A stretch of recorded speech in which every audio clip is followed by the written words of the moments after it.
Former Prime Minister has criticised Rishi Sunak's government for failing to take on what she's called left-wing extremists. Is this yet another plot to sink Sunak? And is trust the answer? Next, there's the latest on the manhunt for Abdul-Azidi, which is now incredibly in its 6th day. How on earth can Britain's most wanted man simply disappear into thin air? And Liam Halligan has a special report on the elderly people facing a crushing 63% increase in their social housing costs. That's all coming up in your next hour.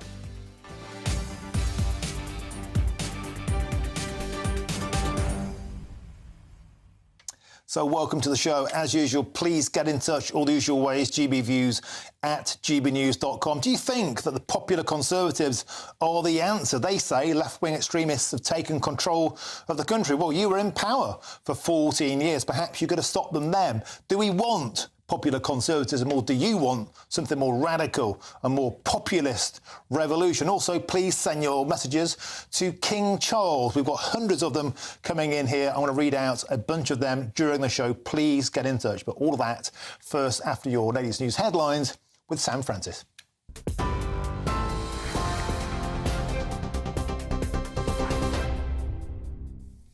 Martin, thank you very much and good afternoon from the GB newsroom. It's just gone 3 o'clock. Our top story today that we have been following here in the newsroom. The royal helicopter has now been spotted landing at Buckingham Palace. That's as the King undergoes treatment for an unspecified form of cancer. And we're also hearing that in the last few minutes it's being reported that Prince Harry has now arrived at Clarence House to meet with his father there. After flying in to London from Los Angeles earlier this afternoon, it's unclear at this stage whether he'll meet with his brother as well, the Prince of Wales, that is, who's expected to be carrying out some of his father's royal duties in coming days. The King reportedly told his sons about his diagnosis before Buckingham Palace made that announcement about his cancer last night. Palace officials are hoping that the news will encourage others who are also affected by the illness. Meanwhile, members of the public have shared their best wishes for the King with GB News. The fact that he was already in hospital and he'd had obviously the enlarged prostate, and I understand from reading the news this morning it's not the prostate that's worried about, it's another form of cancer. But the fact that it's been caught mega early, you know, hopefully he should be fine, fingers crossed. I just think it's sad. It's the same as any family. If someone gets that sort of news, obviously it's going to be devastating. But I suppose he's handling it pretty well at first. It's so sad, really, with the loss of the Queen not too long ago. Now he's having cancer. Yeah, it's a sad time. Police say that they believe there are people who know the whereabouts of the man that's been suspected in a recent chemical attack, who they say have chosen not to come forward. Abdul-Azidi is wanted in connection with the attack that left a woman critically injured and now in danger of losing her sight in her right eye. A £20,000 reward is in place for anyone who may have information leading to his arrest, and the police are warning that anyone found to have assisted the suspect will face arrest. Azidi was last seen leaving Tower Hill Tube Station in East London just after 9:30 last Wednesday evening. Police are urging anyone with information to come forward. Liz Truss has said today that democracy has become unpopular. That's as she unveiled a new group aimed at boosting Conservative ideas. The Popular Conservatives Movement, or PopCon as it's being called, aims to take on what the former Prime Minister has called left-wing extremists. The Liberal Democrats accused some of those present at today's conference of economic vandalism.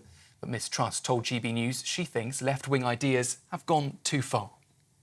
Problems we have, as though we've got a Conservative government, what we're seeing in our schools, in our universities, in our corporate sector is the spreading of wokery, of left-wing ideas. The people of Britain want us to deal with the real issues. Immigration's too high, the government's too big, taxes are too high. But what we constantly hear is the left. So PopCon is about challenging that, it's about challenging the left-wing orthodoxy and making it positive to be a Conservative.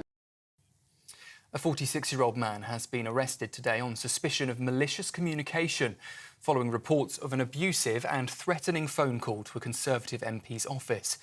Mike Freer announced his decision to quit politics last week, telling GB News that's because he fears for his safety. The Justice Minister has been the target of several death threats in recent weeks and an arson attack on his constituency office. Houthi militants in Yemen have now said they fired at 2 ships in the Red Sea, damaging both vessels. It's understood a British cargo ship was one of the vessels involved in those recent attacks after it was hit by naval missiles around 60 miles off the coast of Yemen. The Houthis, who are backed by Iran, say the attacks will escalate if Israel's activities in Gaza don't stop. The social media company Meta says that it will start labelling images that have been created using artificial intelligence. It means that any images posted to Facebook or Instagram or Threads that were created using AI will automatically be flagged. The company says it's currently building the new tool and it will be rolled out in the coming months. Meta says it will reduce the ability of bad actors to distribute deceitful content on its platforms. Labour has accused Downing Street of leaving the financial crisis in local councils across the country for the next government to solve. Clive Betts, who's the Labour chairman of the Levelling Up Committee, warns that many people will see the rises in rates as councils look to plug their funding gaps. That's after more than a decade of warnings over financial pressures in local councils, which have put their vital services under severe strain. And finally, some political news to sink your teeth into. A set of dentures worn by Winston Churchill are now up for auction. The false teeth were worn by the former Prime Minister during many of his most famous speeches, and they were designed to protect his natural lisp. They'll go under the hammer in Cheltenham with an expected price of around £8,000. And for the latest stories, you can sign up to GB News Alerts by scanning the QR code on your screen or go to gbnews.com/alerts.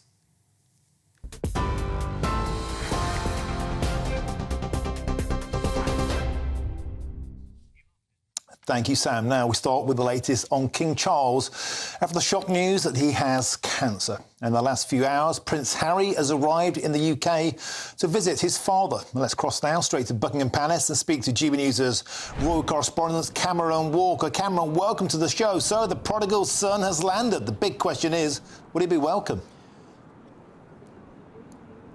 Well, Martin, you talk about the last few hours. I can talk about the last few minutes because Prince Harry has indeed arrived at Clarence House. He arrived at 2:42 p.m, according to the Press Association. 2 black SUVs were pictured leaving the Windsor VIP suite at Heathrow Airport this lunchtime, accompanied by 2 police cars. Those same 2 black cars have been pictured entering the Clarence House precincts. Some paparazzi images on the tabloid newspaper websites here in the United Kingdom picture Prince Harry in the back seat. We know from a source close to the Duke of Sussex that the Prince was travelling from Los Angeles by himself without Meghan or his 2 children to the United Kingdom to see his father following the King's cancer diagnosis. Of course, that perhaps highlights the seriousness of the situation, but also highlights perhaps the bonds that they have despite their clear differences, because as you say, how welcome is he going to be? Well, we've had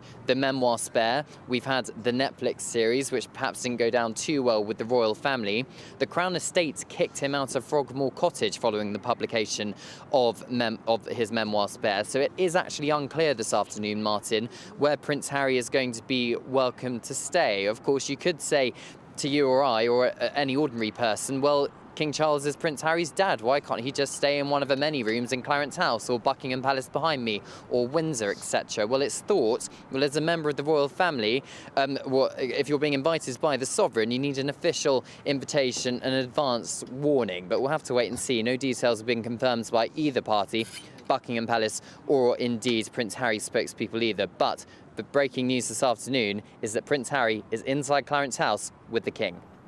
OK, Cameron Walker live from Buckingham Palace. Thank you very much. As we said there, the prodigal son has returned.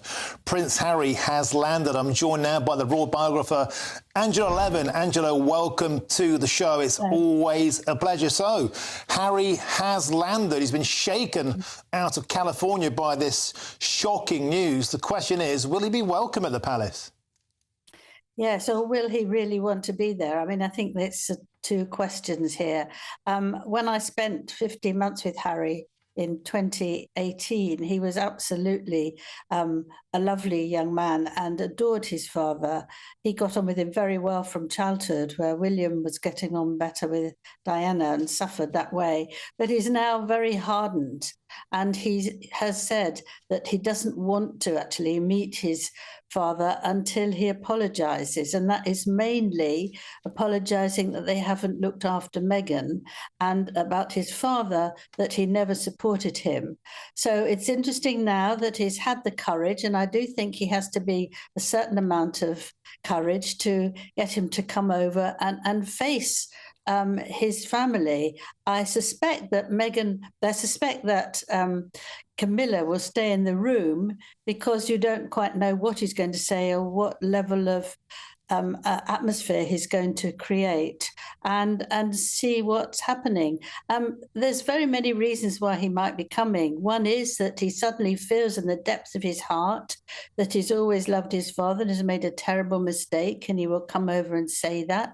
He can do it because he thinks he can up his popularity in America, which is very low, get more jobs, or that he can actually manage to get that apology at last. So it's an enormous spectre, and it's difficult to know how it's going to happen.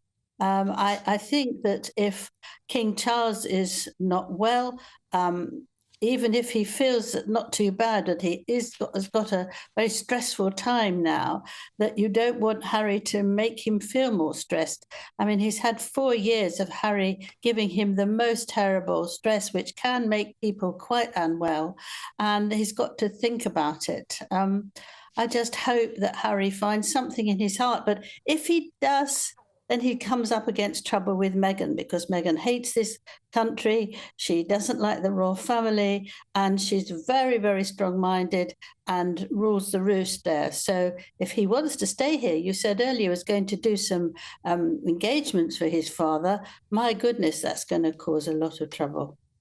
Angela, from commoner to king, time waits for no man, and when faced with mortality like this, do you think Harry might be finally shaken out of this kind of narcissistic fog, this "it's all about me" attitude that he has?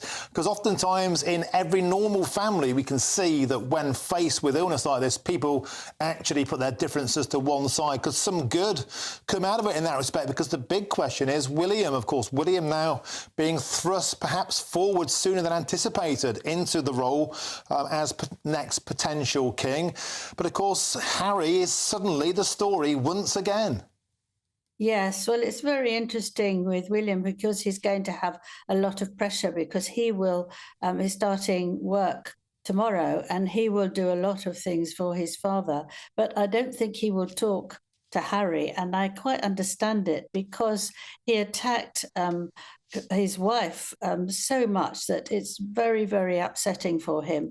I think that if your partner is criticised to the extreme as that she has, that you would find it impossible to have a friendship with him.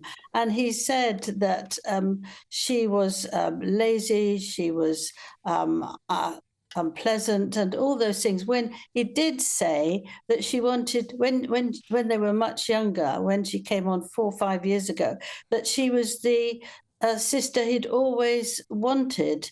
So it is for Catherine quite a shock to have him there, but also much more for William.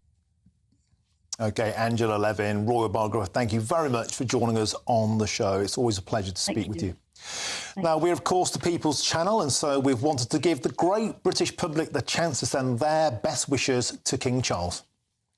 Well, it happens to everybody, doesn't it? You know, hope he has a speedy recovery. I admire him publicly putting out that he has cancer, and that actually families do come together at that time.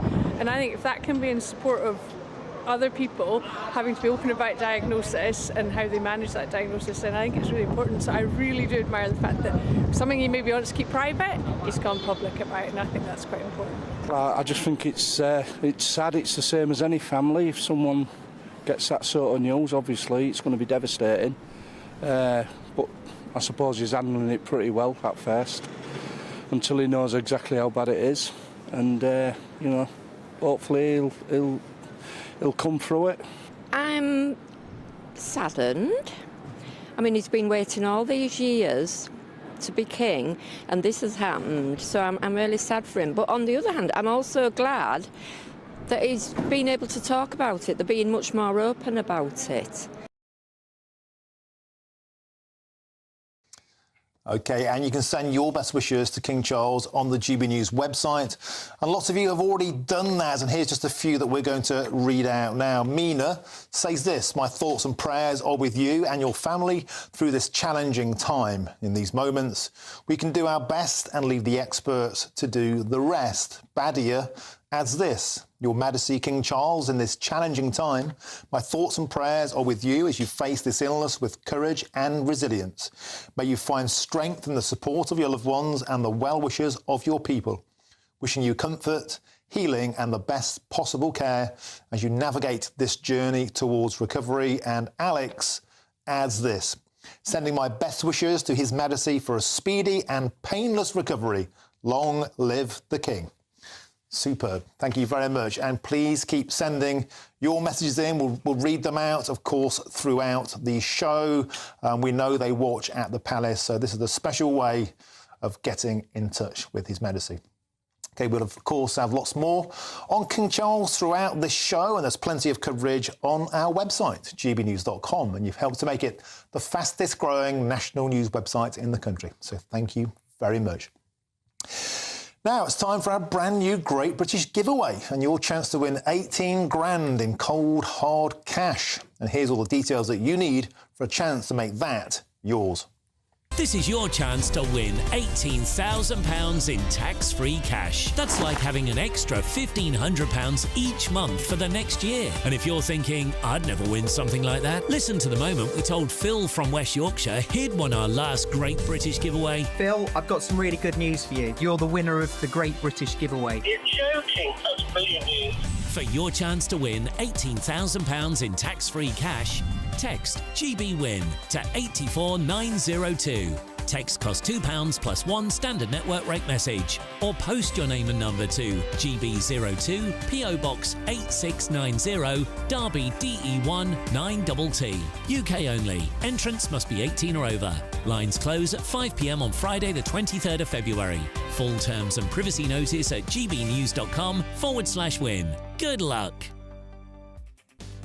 Good stuff. Now, former Prime Minister Liz Truss has hit out at Rishi Sunak's government for failing to take on what she called left-wing extremists. But is she right? Or is she out to sink Sunak? I'm Martin Daubney on GB News, Britain's news channel.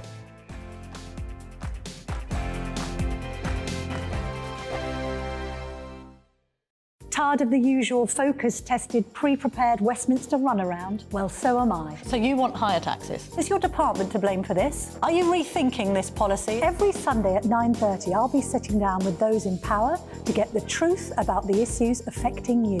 Let's be honest, we've known about the cost pressures of this project for years, not months. That's the Camilla Tominey Show, a politics show with personality. On GB News, the People's Channel, Britain's news channel. Britain's Newsroom, weekday mornings from 9:30. The EU rules are trying to choke even that. And I just think, you know, I would join this protest in a heartbeat. And you are right to point out this stuff about them being right-wing. How dare they slate them as right-wing when these are real people whose livelihoods and are remember, being a lot of people who work in the farm industry, Malone, get paid very little money. They get paid. Agricultural workers are very badly paid. They get paid nothing, Pierce. And, you know, the profits... I think on Clarkins Farm I read somewhere that I saw that when you sell it like a sheep's skin, it's 30 pence or something. Right. And you say, what? Yeah. And so you wonder how they can manage that. And I think after a year, Clarkson had made a handful of pounds. He made like 90 quid profit or something. In a whole year working. But Carol makes a really good point, though, doesn't she, Nikki, about this idea that we go to the supermarkets, we shop there, we eat our food, we don't often give it a thing. And the farmers have become so frustrated by this idea that they are not respected. Absolutely. I mean, they're running what are effectively small businesses, often family businesses that are being passed down through generations. They also tend to know the land and the animals better than anyone else in those areas. You know, I am all for green protests, you know, I'm all for climate change activism, but actually the only way you can do that is gradually. It's exactly what we've seen with Port Talbot. You know, you can't just go in and say, you're not going to do it anymore this way. You've got to do it this way instead. The Tata Steel thing. Yes, exactly. You've got to do it this way instead. You know, lots of farmers are on board with protecting the planet, but they can't do it overnight. You've got to give them time. So they're protesting, you know, they're saying no farmers, no food. When well, you say can't you get any more support obvious. some of these environmental protests, you're not one of these closet supporters of Just Stop Oil, are you? I'm not a closet supporter. I think I've been quite open about Just Stop Oil. No. I don't like all their methods, but I do like the message. Any of them. But I do appreciate the message. But sometimes you've got to do difficult things. What they're asking for now, those protesters, are unrealistic. What these protesters are asking for is not unrealistic. No. 2024, a battleground year. The year the nation decides. As the parties gear up their campaigns for the next general election. Who will be left standing when the British people make one of the biggest decisions of their lives? Who will rise? And who will fall? Let's find out together. For every moment, the highs, the lows, the twists and turns. We'll be with you for every step of this journey. In 2024, GB News is Britain's election channel. Hi, Rishi Sunak here. Join me for a special GB News People's Forum Live on Monday the 12th of February. I want to hear about the issues that matter to you. For your chance to be part of the audience and to put your questions to me, scan the QR code on screen or go to gbnews.com. See you there.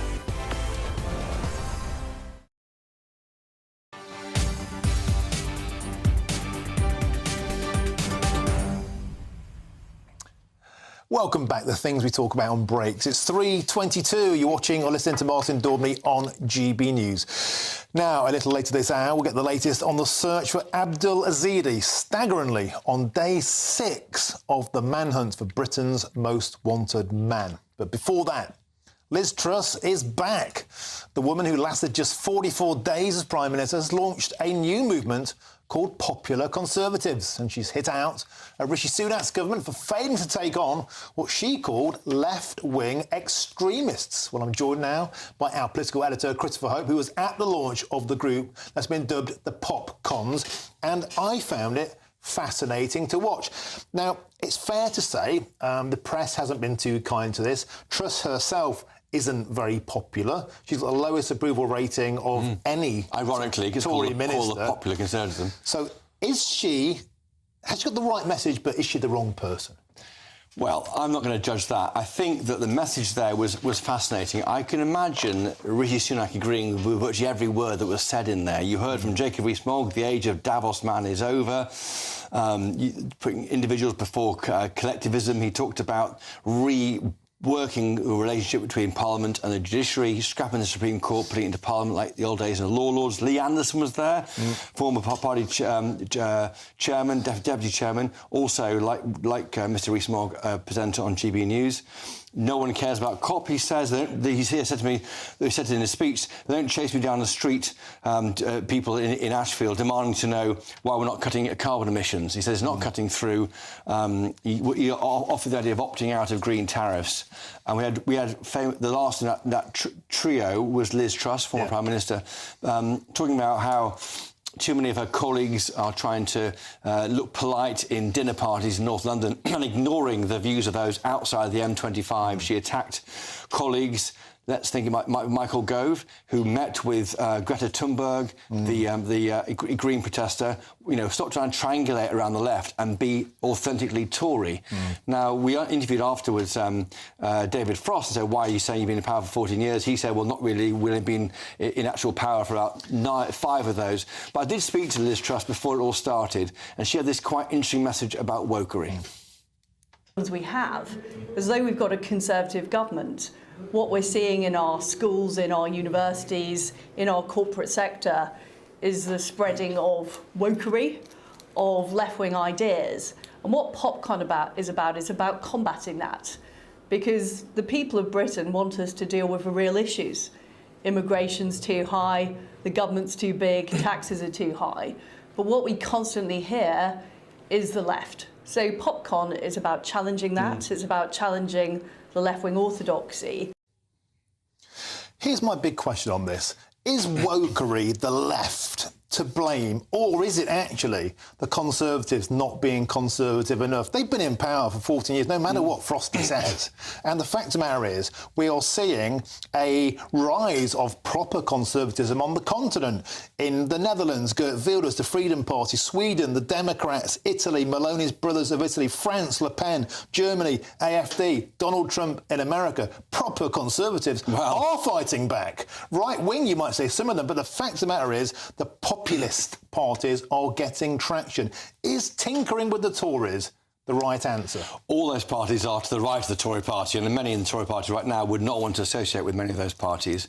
I think that there is a feeling that the people have grown fat on ignoring the people. I mean, it said you draw a line back to Brexit in 2016, when this country pulled power back from Brussels and gave it to Whitehall, and the frustration I felt was that this gift that was given to the Tory party, Tory ministers, and Whitehall to run this country on their own terms, not hide behind the apron strings, apron of Brussels, hasn't been grasped at all. And that's the point. And that's why I think you heard Rees-Mogg there saying getting more in touch with what people think.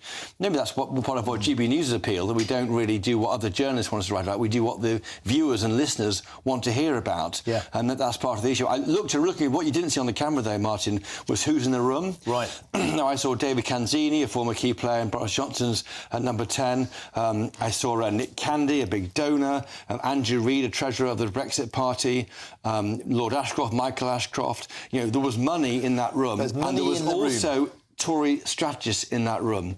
They barely touched on migration. Very interesting. They talked a bit about pulling out the ECHR. Well, that's a big issue even in the Tory party in the House of Commons. So I think that, in a sense, the big elephant in the room that wasn't addressed was net migration. And arguably that's been allowed to happen despite the impact on communities that GB News serves a lot to. But I think it wasn't something to worry about for Rishi Sunak, because he would probably agree with most of what was said. But certainly it's a new power base developing in the country which won't be helpful to CCHQ. Somebody else who was there, of course, was Nigel Farage. And you have to ask the question, does this feel, the Popcon movement, like a way of defanging Farage? Get the money into the Tory party, make the right noises on pushing back on wokery, make the right noises on pushing back against net zero, and then in the end hope everyone will vote for the Conservative Party anyway? Well, I think defanging reform, actually. Yeah, that's what I mean. By reform, yeah. Well, yeah, because, of course, Nigel Farage is a presenter of GB News. He's also the lifetime honorary president of Reform UK. He was there as a journalist, and he's discussing, I think, the Popcon event later with me on his show tonight at 7 o'clock. That was why he was there, but also he does wear this other hat, and he's obviously a player in politics and does want the Tory party, or think the Tory party will not do very well after the election. I think that is almost, today's event was indicative, I think, of the pressure on the party to be more right-wing. And Nigel did say to you earlier that he hopes that the Tories get wiped out in the next election, but he did hint he might be a part of the rebuilding of the Conservative Party if the right, as he called it, were to regroup around a flag. So thinking a couple of chess moves ahead, what about that? The prospect of Farage getting back into the Conservative Party been talked about forever. Of course, he rolls his eyes and denies it, but he was there. He's in the room. Yes, and there's a lot of moves to get there. I mean, I think the Tory party completely let down Nigel Farage when he stood down all those candidates for the Brexit party back in 2019, almost giving the Tory party them the landslide, and got zero thanks for it. He felt he'd, as I understand it, he'd done a lot there to try and deal with helping deliver that Brexit deal, and didn't get the thanks he may have deserved. I think there's lots of history there with the party. The party also won't trust him. I mean, the party's got to be completely destroyed for Farage to take over, but that is certainly a conversation over a pint in Westminster right now, is how he gets the keys to CCHQ. Great stuff. And the founder, the leader of Pop Popcorn's Mark Littleworth joins us in the studio today here at 5:30 at the end of a long day. Let's put him to the fire, see what he's got to say. An exciting day in politics. Chris Hope, always a pleasure. Now, there's lots more still to come between now and 4 o'clock. I'll have the story of the Albanian man who smuggled a group of migrants across the North Sea in a tiny, cramped yacht. And guess what? He's been jailed for less than 3 years. Where's the deterrent with a punishment as meagre as that? But first, here's your latest news headlines with Sam Francis.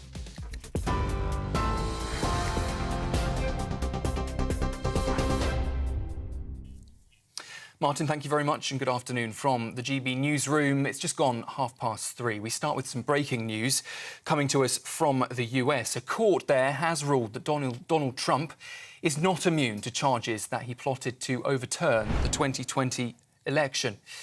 It means that the former president is now one step closer to a criminal trial, a move that could be unprecedented in American political history. His lawyers had argued that the former president can't be prosecuted for official actions, but a panel of judges disagreed. Mr. Trump is likely to appeal that ruling, and if he were to win the next election, he could seek to pardon himself. Back here in the UK, Prince Harry has now arrived at Clarence House to meet with his father as the King undergoes treatment for an unspecified form of cancer. Prince Harry flew into London from Los Angeles overnight. It's unclear whether he'll also meet with his brother, the Prince of Wales, who's expected to carry out some of his father's royal duties. The King reportedly told his sons about his diagnosis before Buckingham Palace made that announcement last night. Palace officials also hope that the news encourages others who are affected by the illness. A £20,000 reward is being offered for anyone with information on the whereabouts of a man wanted in connection with a chemical attack in South London. Abdulazidi is suspected of attacking a woman with a corrosive substance, leaving her with potentially life-changing injuries. Police are also warning that anyone found to have assisted the suspect will face arrest. Azidi was last seen leaving Tower Hill Tube Station in East London just after 9:30 on Wednesday evening last week. Liz Truss today has said that democracy has become unpopular as she unveiled a new group aimed at boosting Conservative ideas. The Popular Conservatives Movement, or PopCon, aims to take on what the former Prime Minister called left-wing extremists. The Liberal Democrats have accused some of those present today at that conference of economic vandalism. And the social media company Meta is said to be starting to label images on its platforms that have been created using artificial intelligence. It means that any images posted to Facebook, Instagram or Threads that were created using AI will automatically be flagged. Meta says it's aimed to reduce the ability of bad actors that distribute deceitful content. And for the latest stories, you can sign up to GB News Alerts by scanning the QR code on your screen or go to gbnews.com/alerts.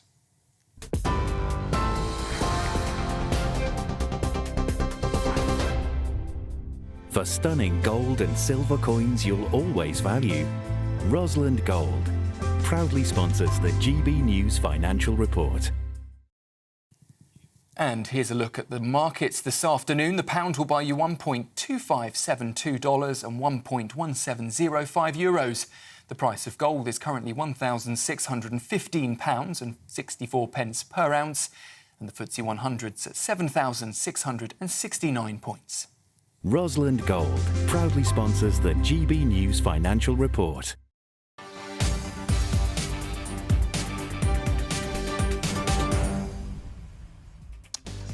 Thanks, Sam. Now, chemical attack suspect Abdulazidi has been missing since last Wednesday evening, and the police still don't seem to have any idea where Britain's most wanted man is. How did he simply disappear into thin air? I'm Martin Daubney on GB News, Britain's news channel.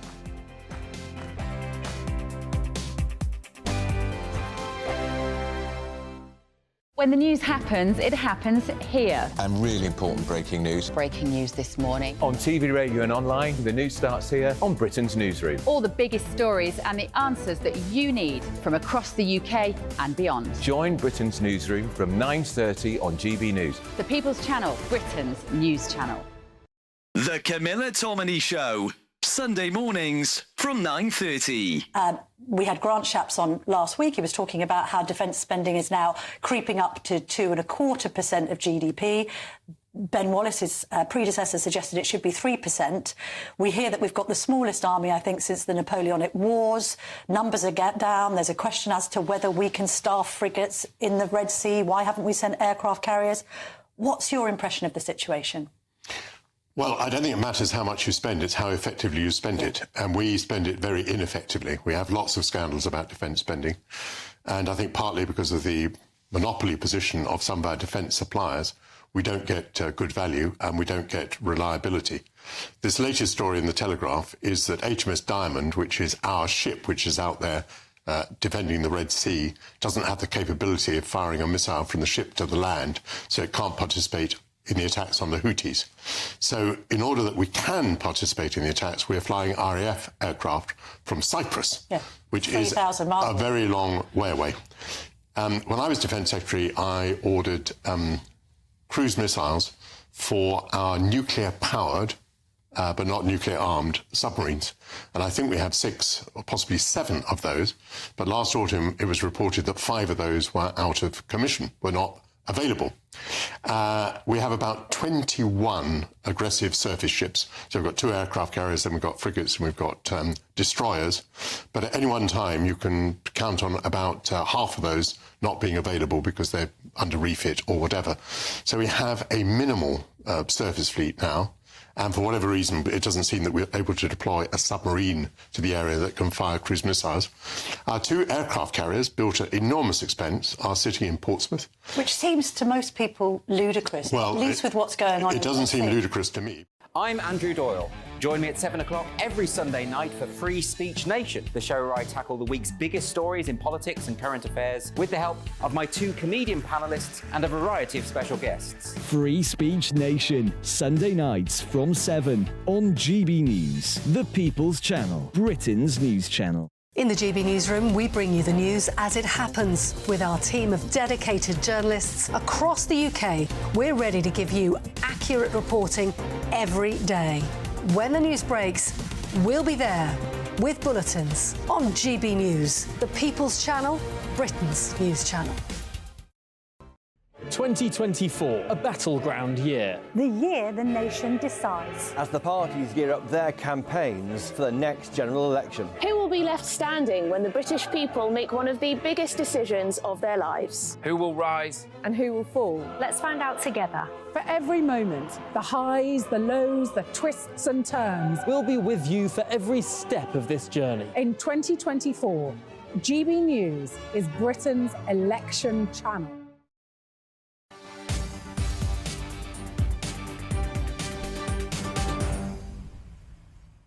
Welcome back. It's almost 3:38 and you're watching or listening to Martin Daubney on GB News. Now, later this hour, I'll talk about the Albanian man convicted of people smuggling who's been jailed for less than 3 years. What a pathetic deterrent that is. Now, it's the question that has got the Metropolitan Police stumped. Just where is Abdul Azidi, Britain's most wanted man? It's now day 6 of the manhunt for Azidi. He's suspected of the chemical attack on a mother and her 2 daughters in South London last week. Well, our reporter Ray Addison is at New Scotland Yard. Ray, welcome to the show. So the big question is, 6 days on, how has Azidi simply vanished into thin air? Well, it's fascinating, Martin. We know that the last time he was spotted was on Wednesday evening, 9:50. He was walking towards Suffolk Bridge. He'd been tracked by police because he was using his bank card when he was on the Underground, and he took quite a convoluted route. He went from Clapham to King's Cross, and then King's Cross he went eastwards, and then eastwards he went back to the south, and he went all over the network, perhaps in an attempt to try and shake police off his tail or lose their suspicions of him. But fresh details have actually emerged in the last half an hour about the sexual offences that he pled guilty to back in 2018. It's emerged that in 2017, Azadi was accused of grabbing the bottom of a woman without her consent. That That same year, he also exposed himself and committed a sex act. Now, the victim has not been revealed for those offences, but he did avoid jail. We know that he avoided jail because he pleaded guilty to charges of sexual assault and exposure. He was handed a suspended sentence, placed on the sex offender register for 10 years, and he had to carry out 200 hours of community work as well. But those details of those sexual offences will be particularly concerning for people, especially knowing that he's in the South.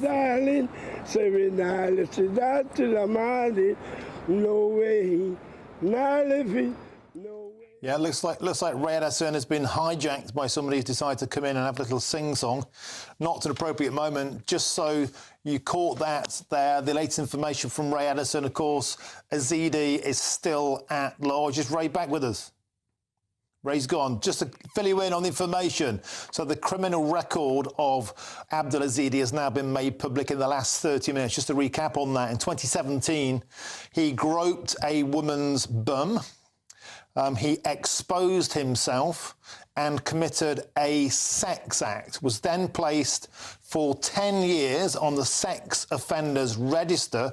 But of course, all of those sentences were suspended. So Azidi remained at large and then, of course, went on to have a miraculous conversion to Christianity, which meant on the third attempt, Azidi was allowed a right of remain to stay in the UK, and then is now the most wanted suspect in this alkali chemical attack in South London on Wednesday, and remains at large. An astonishing 6 days on in a city where you can't even turn right into the wrong street without getting nicked. Astonishing.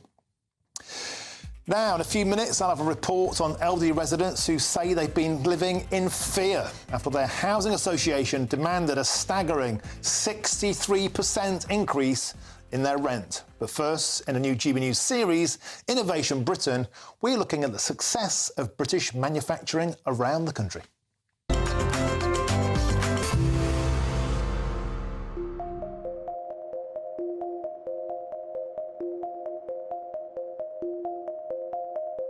How many companies do you know that export 65% of what they make? Andrew, what's the export market been like for you? This year, it's really held up well. The export market has grown, so we've had nice growth on that point, but also we've had good sustained business on a UK basis as well. Now, obviously, you've been a UK company for over 40 years. So what's it been like through them years? Everybody's had their ups and downs, and we're no different. But since the 2008 crash, we're right back up to the same sort of figures, if not more. So we've had certainly really good growth over the last certainly 10 years. So what's this year been like for you? Good. We've seen some work certainly coming from the defence side of things with the political situation as it stands at the minute. There's been spending on defence this year, and that will certainly continue into the future. And obviously we've talked about how much you export. So what work do you actually do and what industries do you work in? It's all basically petrochemical, refinery, nuclear, with Hinkley Point coming on soon. That's been good for us. There's hopefully going to be Sizewell C coming up, and that should be good for us as well. Now, just last question, obviously, there's a lot of bad news in UK manufacturing, but how are you finding it as a business owner? It's been difficult. Certain things have given us some challenges, but I think those challenges are the same the world over. I think, generally UK manufacturing is in a fairly good state.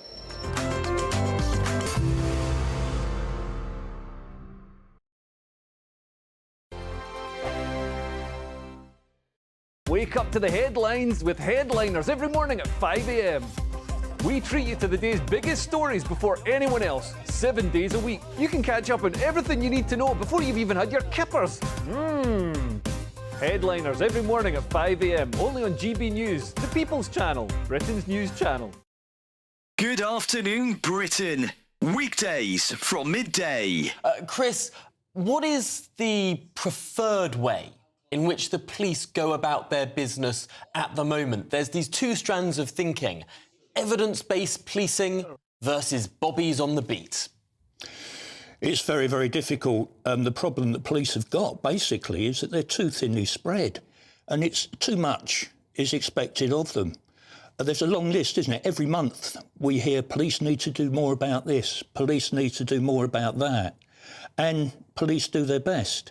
They're overwhelmed with bureaucracy. I mean, when I was a young PC, if I took a shoplifter in, then I'd be in and out within an hour. You take a shoplifter in now, and you're doomed for the rest of your shift for 6 or 7 hours dealing with the bureaucracy. Police want to get back in those communities because community policing is really the core of policing. But such are the demands on their time at the moment, and the bureaucracy, and the fact that they are struggling now to retain experienced officers. People are hemorrhaging out of the police, and new recruits coming in haven't got that experience, and there's a good chance they may not stay anyway. So there's all sorts of problems. And for the Home Secretary to glibly say he wants more done, frankly, clearly shows he's got no understanding of the pressure police are under, and of course the constant criticism that they face across the board. Very rarely do you actually hear of police officers getting praised for acts of bravery or acts of compassion. So there's a problem with morale in the police force, and it's clearly a problem with the Home Secretary, who needs to get out there and talk to officers on the front line who frankly are struggling. And last night, of course, was a graphic example. Every Sunday from 11, join Michael Portillo. There will be topical discussion, looking at the week before and the week to come. So kick back and relax at 11 a.m. on Sundays on GB News with me, Michael Portillo. GB News, the People's Channel, Britain's news channel. When the news happens, it happens here. And really important breaking news. Breaking news this morning. On TV, radio and online, the news starts here on Britain's Newsroom. All the biggest stories and the answers that you need from across the UK and beyond. Join Britain's Newsroom from 9:30 on GB News. The People's Channel, Britain's news channel.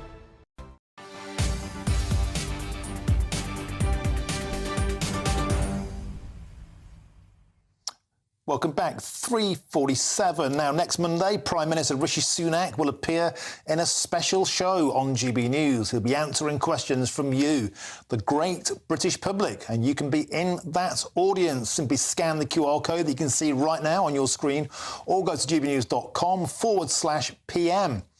GB News People's Forum, the Prime Minister will be live at 8 o'clock next Monday, so get those questions in.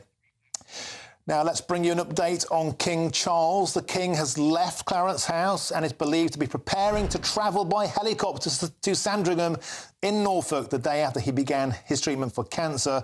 It's been reported Prince Harry left Clarence House shortly before, having spent around 45 minutes with his father. You can see pictures there of the King and Queen heading off from the palace.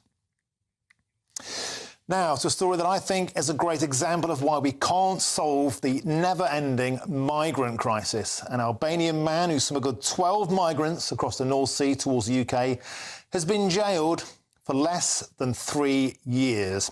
Edward Mukaj pleaded guilty to facilitating illegal entry to the UK and attempting to arrive in the UK himself without even having valid entry clearance. He was sentenced to 2 years and 8 months in prison. Well, I'm joined now by Rebecca Jane, who's the former deputy leader of UKIP, to discuss this case. Welcome to the show, Rebecca. What does this say to you about the risible state of our deterrent system when somebody who smuggled 12 illegals in a tiny boat, barely seaworthy, gets a sentence less than you might get for dangerous driving?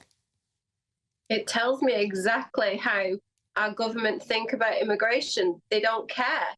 You know, we've said it for goodness knows how long now. We can't ignore the fact that they are completely gaslighting the public by claiming to actually care about immigration. Meanwhile, they're giving off these light sentences and declaring that they've, you know, miraculously solved the problem of the backlog of applications for asylum, when actually they just waved them all through. You know, gaslighting. It's the only way to describe it. And Rebecca, we hear all the time about clamping down on criminal gangs, from the Tories and the Labour Party. And yet when they do clamp down on a criminal gang, he gets a risible 2 years and 8 months. This ship, this small yacht, was 3 times its capacity, had a faulty engine in the North Sea, no life jackets, no harnesses for anybody on board, a death trap ship and a joke sentence. Yeah, I mean, there's no clamping down there, is there? But there's no clamping down with anything that they do about immigration. It's a constant, repetitive pile of nonsense of them saying, yes, we care, this is a deterrent. There's nothing deterrent about any of this. People are enticed to come to the UK for this wonderful, fantastic new life. They throw out the Rwanda plan, which is complete and utter nonsense and will never happen, because all they're doing, the Conservative Party, Martin, is they are playing for time until they're out of power. And then they can turn around and go, oh, well, we cared about immigration. No, you didn't. And what's actually going to happen is Labour's going to come in and it's going to be a mass free-for-all, as we know. So there's no deterrent. There's no actual, drive to do anything about this. And they don't even care about what the public thinks, who are in absolute outcry. OK, we have to leave it there. Thank you very much for joining us, Rebecca Jane, the former Deputy Leader of UKIP. Thanks for joining us on GB News. Now, social housing tenants in Salisbury say they've been living in fear after their housing association demanded a huge hike in weekly repayments. Pembroke House, which is the block comprising of 38 flats, is home to many elderly people living on housing benefits. Liam Halligan has his special report with On the Money.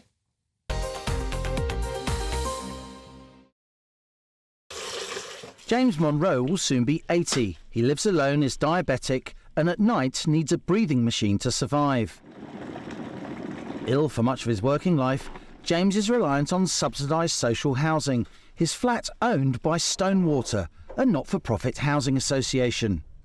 Stonewater last year wrote to dozens of tenants in James's block, demanding a 63% rise in accommodation costs. That is what I wrote when it all happened. We didn't believe it. There were people walking around looking lost. There was no explanation. There was no warning. 1 or 2 hinted that there were going to be increases. But 63%? It's unaffordable. A typical tenant in James's building, Pembroke House, faced a weekly rent rise from £166 to £271.20. That's 63% more, an extra £5,260 a year. While accommodation costs were around 11% higher, Stonewater justified the bulk of the increase by referring to higher energy and electricity prices, for which tenants, crucially, can't claim extra housing benefit. Never felt lonely there. Long-time Pembroke House resident Jenny Fiddler was, in her words, so petrified by this huge rent rise, she moved to more cramped housing elsewhere, away from her friends. Jenny was forced to give away most of her furniture, as her new accommodation away from numerous friends is much smaller. This 78-year-old widow says news of Stonewater's sudden rent hike made her cry and cry. Devastating. I tell you now, and not many people know this, I had a complete mental breakdown. So don't go any further. Hurt. But I'm getting over it now. I'm surviving. But it's hard. Hard at my age. Officials at Wiltshire Council are angry at how Stonewater is treating its tenants in Salisbury. One of the larger housing associations, Stonewater manages 36,000 homes across Britain, turning over hundreds of millions of pounds. The leader of Wiltshire Council says he was absolutely furious at Stonewater's 63% rent increase at Pembroke House.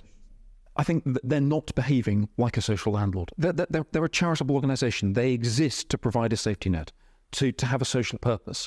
And instead, they and many other large housing associations are increasingly behaving like developers.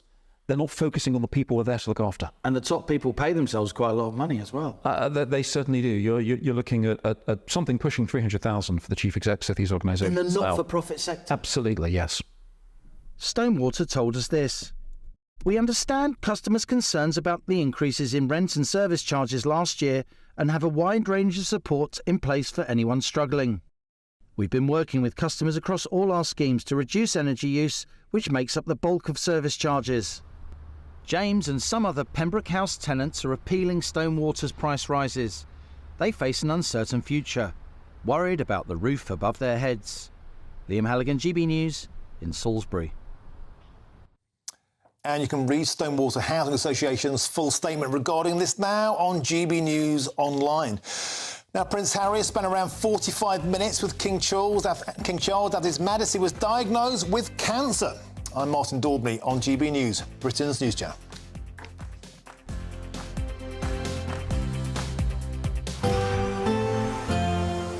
A brighter outlook with Box Solar, sponsors of weather on GB News.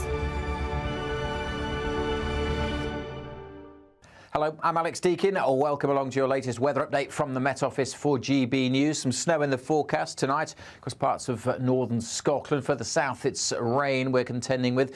This weather front, or set of weather fronts, is slipping southwards, bringing the outbreaks of rain, but also introducing colder air. It's been very windy and at times wintry in Shetland. The strong winds easing over northern Scotland, but another band of sleet and snow comes in through the night. It could turn icy as well, so we do have a Met Office yellow warning in place. Could easily be a covering of snow even at lower levels. Further south, it'll be rain that slips its way steadily across southern England and South Wales, keeping things above freezing here, but from northern England northwards, a pretty extensive frost, hence why it could be icy as we see that snow coming in, tending to fizzle out as it moves through the central belt. More snow showers coming into northern Scotland. Early rain on the south coast, could be quite a grey morning here, but for many it's a fine, bright winter's day on Wednesday, and the winds will be lighter tomorrow as well. But it will be colder. Temperatures only 5 or 6 degrees for most places, maybe 8 or 9 further south, but that's a good few degrees lower than today. And then on Thursday, the wet weather pushes back further north. As it hits the colder air, a greater risk of some significant snow in parts of North Wales, the northern parts of the Midlands, Northern England and Northern Ireland. We have another Met Office yellow warning for snow for Thursday. Do keep up to date with the forecast. See the warnings on the Met Office website. That warm feeling inside from Boxed Boilers, sponsors of weather on GB News.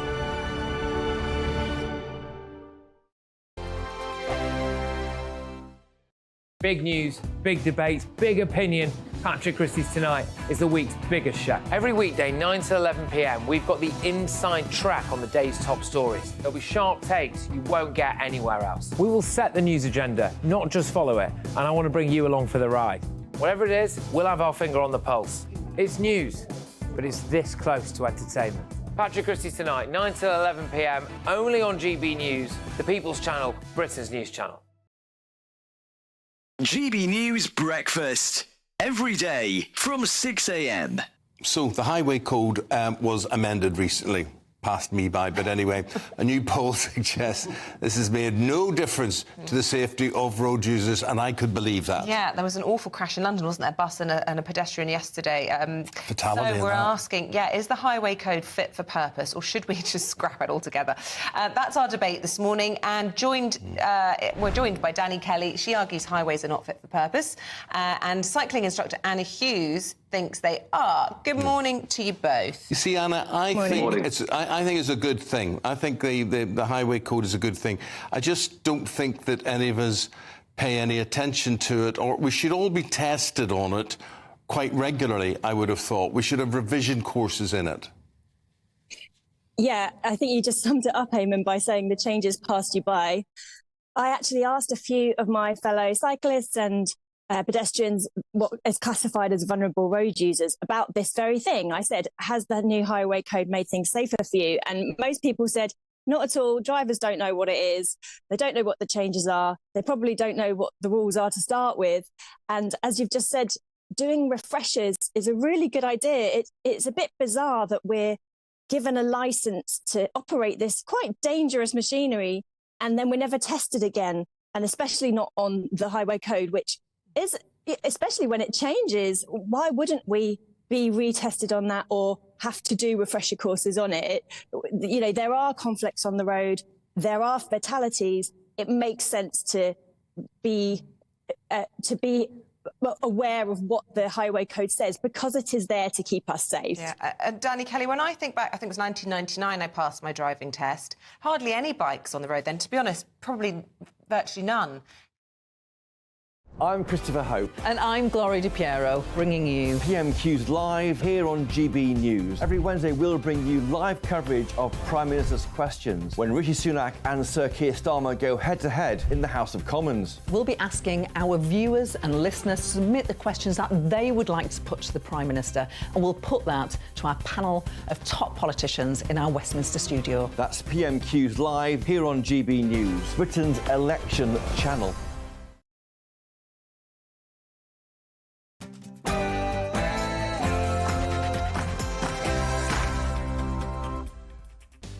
Good afternoon, it's 4 p.m. and welcome to the Martin Daubney Show on GB News, broadcasting live from the heart of Westminster all across the UK. Today, our top story, Prince Harry has spent 45 minutes with King Charles after His Majesty was diagnosed with cancer. The prodigal son has landed, but was he welcomed? Meanwhile, the King has left Buckingham Palace and is believed to be travelling by helicopter to Sandringham. And Liz Truss is back in the public eye. Today, the former Prime Minister has criticised Rishi Sunak's government for failing to take on what she's called left-wing extremists. But is this just yet another plot to sink Sunak? And there's the latest from the United States as Donald Trump challenges Joe Biden to a dramatic TV debate. And that's all coming in your next hour.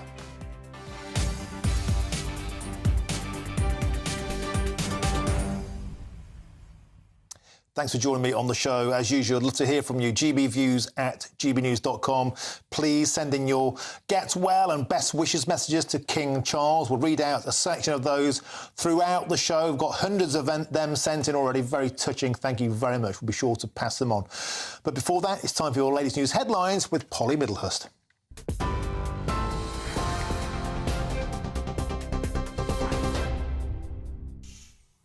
Martin, thank you, and good afternoon to you. Well, let's first bring you the latest developments on our top story this afternoon. In the last few minutes, the royal helicopter has been seen leaving Buckingham Palace in London. If you're watching on television, you can see those latest images. Now, it's understood King Charles and Queen Camilla on board that aircraft on their way to Norfolk, to the Sandringham estate. It's also been reported Prince Harry left Clarence House shortly before his father left in that helicopter, having spent around 45 minutes with his father. We can also now confirm Prince William has no plans, we're told, to meet his brother whilst Harry is in the UK. Now, we also understand the King reportedly told his sons himself about his diagnosis before Buckingham Palace made the announcement last evening. Palace officials are hoping the news encourages others who are affected by cancer. Meanwhile, members of the public have been sharing their best wishes for the King with GB News. The fact that he was already in hospital and he'd had obviously the enlarged prostate, and I understand from reading the news this morning it's not the prostate that's worried about, it's another form of cancer. But the fact that it's been caught mega early, you know, hopefully he should be fine, fingers crossed. I just think it's sad. It's the same as any family. If someone gets that sort of news, obviously it's going to be devastating. But I suppose he's handling it pretty well at first. It's so sad, really, with the loss of the Queen not too long ago. Now he's having cancer. Yeah, it's a sad time. Well, in the United States, a court has ruled that Donald Trump is not immune to charges that he plotted to overturn the 2020 election. That means the former president is now one step closer to a criminal trial, a move that would be unprecedented in American political history. His lawyers had argued that former presidents can't be prosecuted for official actions, but a panel of judges has now disagreed. Mr. Trump is likely to appeal, it's thought. If he were to win the next election, he could then seek to pardon himself. Back here in the UK, a £20,000 reward is still being offered for anyone with any information on the whereabouts of a man wanted in connection with a chemical attack in South London to come forward. Abdul Azidi is suspected of attacking a woman and her children with a corrosive substance, leaving her with potentially life-changing injuries. Police are warning that anyone found to be assisting the suspect will face arrest themselves. Azidi was last seen leaving Tower Hill Tube Station just after 9:30 last Wednesday evening after going into a local shop. Now, the former Prime Minister Liz Truss says democracy has become unpopular. She was unveiling a new group aimed at boosting Conservative ideas. The Popular Conservatives movement, or PopCon as it's known for short, aims to take on what the former Prime Minister called left-wing extremists. The Liberal Democrats accuse some of those present today of economic vandalism. Ms Truss says she believes the fight for conservatism is not going to be easy. Left have been on the march. They've been on the march in our institutions, they've been on the march in our corporate world, they're on the march globally. They are actively organising. But I believe this fight's important because I believe it's only through conservative values that we will give the people of Britain what they want. Liz Truss. Now, a 46-year-old man has been arrested on suspicion of Malcolm's malicious communications following reports of an abusive and threatening phone call to a Conservative MP's office. Mike Freer announced his decision to quit politics last week, telling GB News that he fears for his safety. The Justice Minister has been the target of several death threats and an arson attack on his London constituency office. International news, and Houthi militants in Yemen say they fired at 2 ships in the Red Sea, damaging both vessels. It's understood a British cargo ship was one of the vessels involved after it was hit by missiles around 60 miles off the coast of Yemen. The Houthis, who are backed by Iran, say the attacks will escalate if Israel's activities in Gaza don't stop. This is the moment. Labour has accused Downing Street of leaving the financial crisis in local councils for the next government to deal with. Clive Betts, who's the Labour chairman of the Levelling Up Committee, is warning that people could face council tax rises to help plug funding gaps. That's after more than a decade of warnings over financial pressures on councils, which have put vital services under severe strain.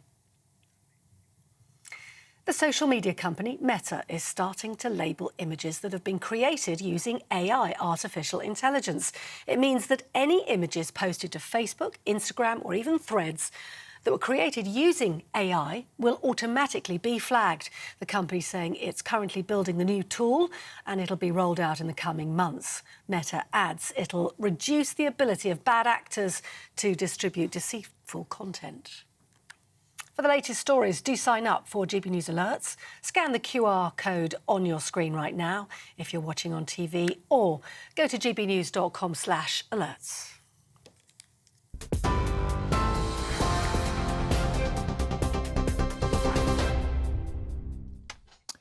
Thank you, Polly. Now we start with the latest on King Charles after the shock news that he has cancer. His Majesty has been seen leaving Buckingham Palace by helicopter to go to Sandringham a day after his treatment began for that cancer. Earlier, the King and Queen were seen leaving Clarence House, heading to the palace. And this comes after Prince Harry met his father after his cancer diagnosis. Well, let's cross straight now to Buckingham Palace and speak to GB News' royal correspondent, Cameron Walker. Cameron, it's all happening. No sooner has Prince Harry landed and the King has taken off in his helicopter.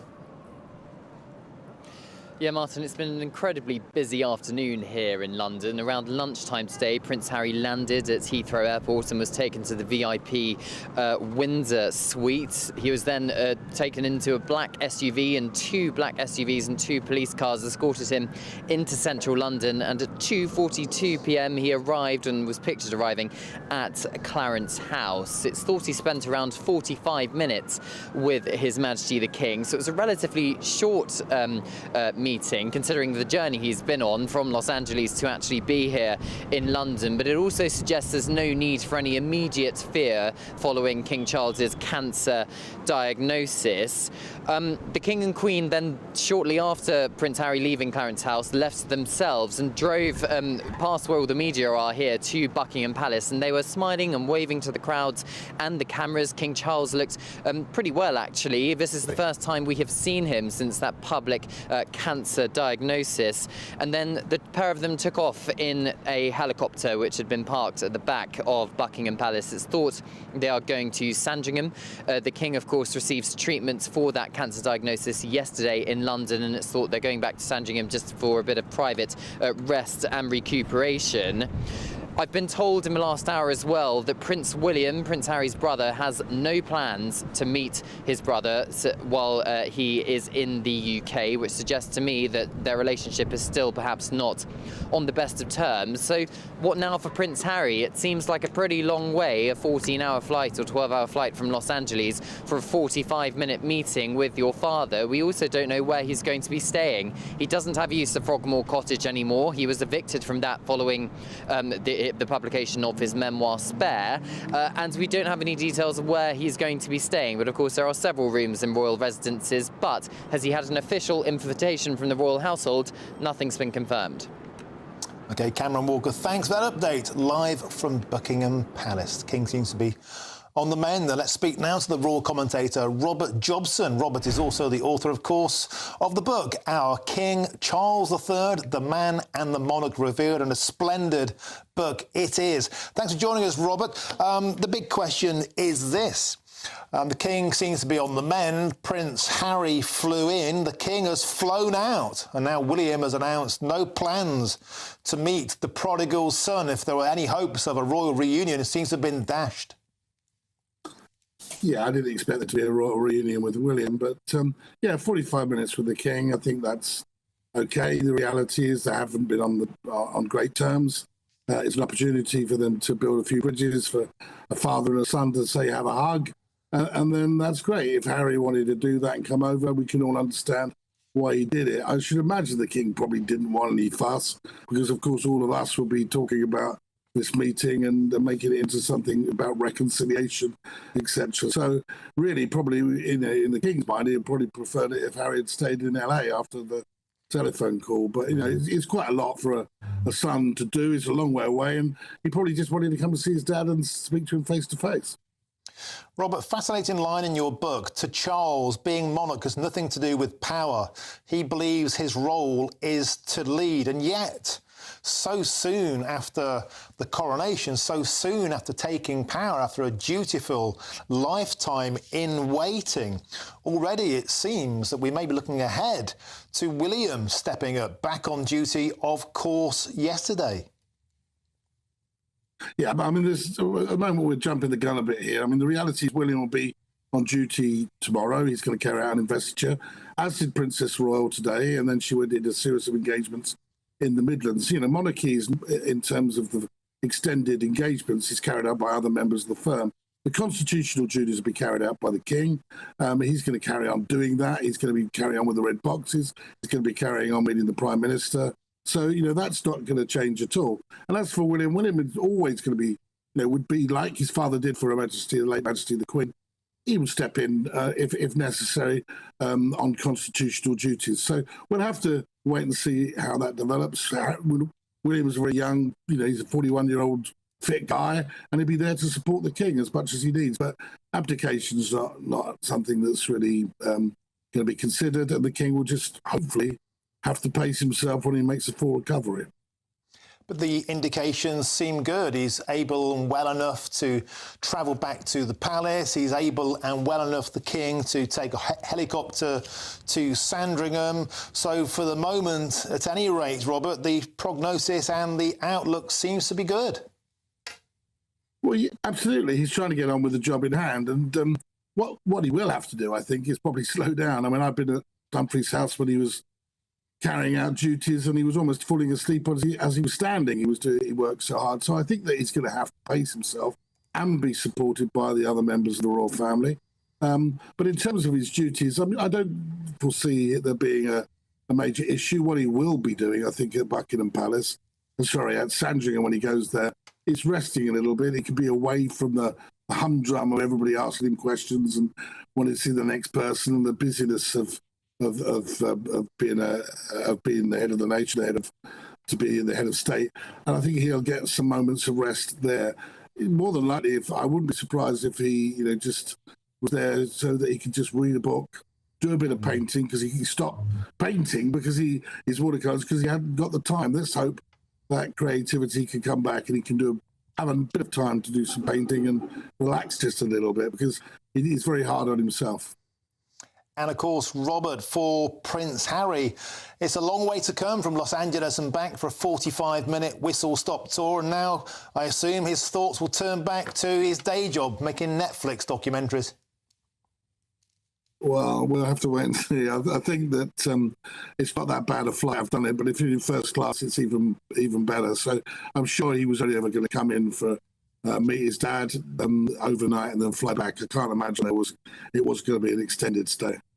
OK, Robert Jobson, thank you very much. The author of the book, Our King Charles III, The Man and the Monarch Revealed. Thanks very much for joining us on GB News. Now, we're, of course, the People's Channel, and so we wanted to get the great British public's reaction to Prince Harry's return to the UK. And we also gave them the chance to send their best wishes to King Charles. Well, I thought there was something not right with him because he's been out of the limelight. And I think it's devastating, but I don't know how bad it is. So there's treatments, you know, out there. But at the end of the day, maybe it's time that William stepped in and, you know, he had his rest, what he deserves. He looked after the Queen all them years, and it's a shame. But unfortunately, big C's a word, isn't it? And then there's thousands with it the same. So just wish him luck. It's good for him being in the position that he's in, he actually be able to talk about it. Yeah, because obviously if everyone knows who he is and it's finding out through someone so high up, it's like a good role model for things. Well, he is his dad, isn't he? And, you know, to me, you know, I think he has to come and see his dad, don't you? Yeah. Wonderful stuff, and you can send your best wishes to King Charles on the GB News website. We'll make sure that we pass them along to the palace, and lots of you have already done that and got in touch. I'll read a few of those out. Now, Amanda says this, sending you well wishes for a speedy recovery. Hopefully you have a quick recovery and return to your normal self and duties soon. Well, Amanda, that seems to be happening. He's in a helicopter back to Sandringham, so it seems to be very much on the mend. Marion adds this, you're a wonderful monarch and your wife, Queen Camilla, are a credit to our country. Long live the King. Katrina adds this, heartfelt wishes to our King for a speedy recovery. God save the King. And Emilio adds this, wishing the King a speedy and complete recovery. My partner and I were in London for his coronation. Long may he reign. Wonderful messages, and we'll make sure that we pass them all along to the palace. Wonderful stuff. Now, I'll have lots more, of course, on King Charles at 5 o'clock, and there's plenty of coverage on our website, gbnews.com, and you've helped to make it the fastest growing national news website in the country. Thank you very much. Now, it's time for the Great British Giveaway, and you really could be our next winner with 18 grand in cold, hard cash from us. Fancy a chance of winning that? Well, here's all the details that you need to make that dosh yours. There's an incredible £18,000 in cash to be won in the latest Great British Giveaway. Totally tax-free cash that you could do whatever you like with. That works out to be an extra £1,500 to play with each month for a whole year. Money to make each month just that little bit better. You could put it towards monthly treats, save it for a rainy day, or just use it to take the pressure off in 2024. For your chance to win £18,000 in tax-free cash, text GBWIN to 84902. Text costs £2 plus one standard network rate message, or post your name and number to GB02 PO Box 8690 Derby DE1 9TT. UK only. Entrants must be 18 or over. Lines close at 5 p.m. on Friday the 23rd of February.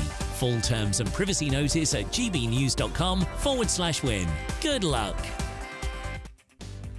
Great stuff. Now, Liz Truss has launched a group called the Popular Conservatives. She's hoping to rally right-wing Tory MPs ahead of a general election this year. But will it work? We'll answer that next. I'm Martin Daubney on GB News, Britain's news channel.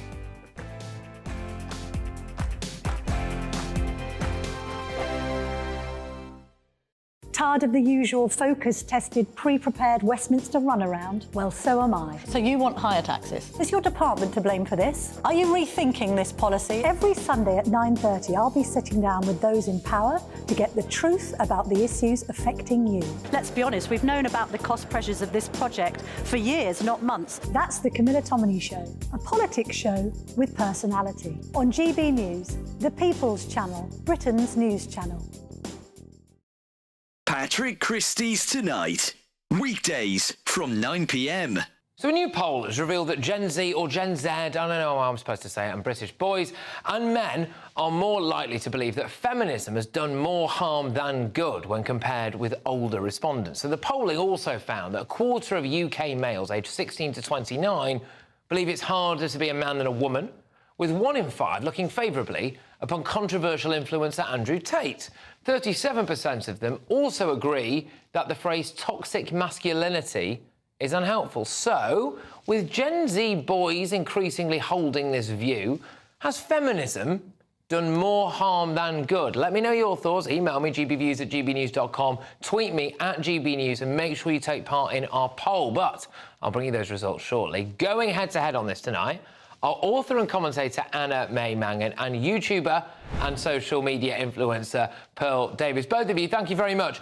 Pearl, I'll start with you. Has feminism done more harm than good, especially when it comes to these Gen Z boys?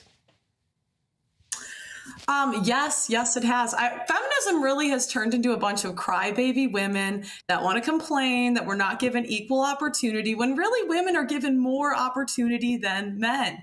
And so, yeah, I would say feminism is a hate group and it's a bunch of crybaby women. Anna, would you like to come back to that? Crybaby women feminism, apparently. So we've got a right lad with us tonight with Pearl and her opinions, haven't we? How could it possibly do harm? Pearl wouldn't do. I hope you vote. I assume you do. I hope you're not chained to the kitchen sink at home. I'm not sure if you've got a job, so I don't know very much about you, but you're probably, if there's a bloke doing the same thing as you, you're probably earning less than him. So of course feminism is something that it got us the vote in the first place, and it's still doing a power of good. It's just whingy men, and actually I changed that. They're lads, they're not men. 2024, a battleground year. The year the nation decides. As the parties gear up their campaigns for the next general election. Who will be left standing when the British people make one of the biggest decisions of their lives? Who will rise? And who will fall? Let's find out together. For every moment, the highs, the lows, the twists and turns. We'll be with you for every step of this journey. In 2024, GB News is Britain's election channel. Hi, Rishi Sunak here. Join me for a special GB News People's Forum Live on Monday the 12th of February. I want to hear about the issues that matter to you. For your chance to be part of the audience and to put your questions to me, scan the QR code on screen or go to gbnews.com. See you there.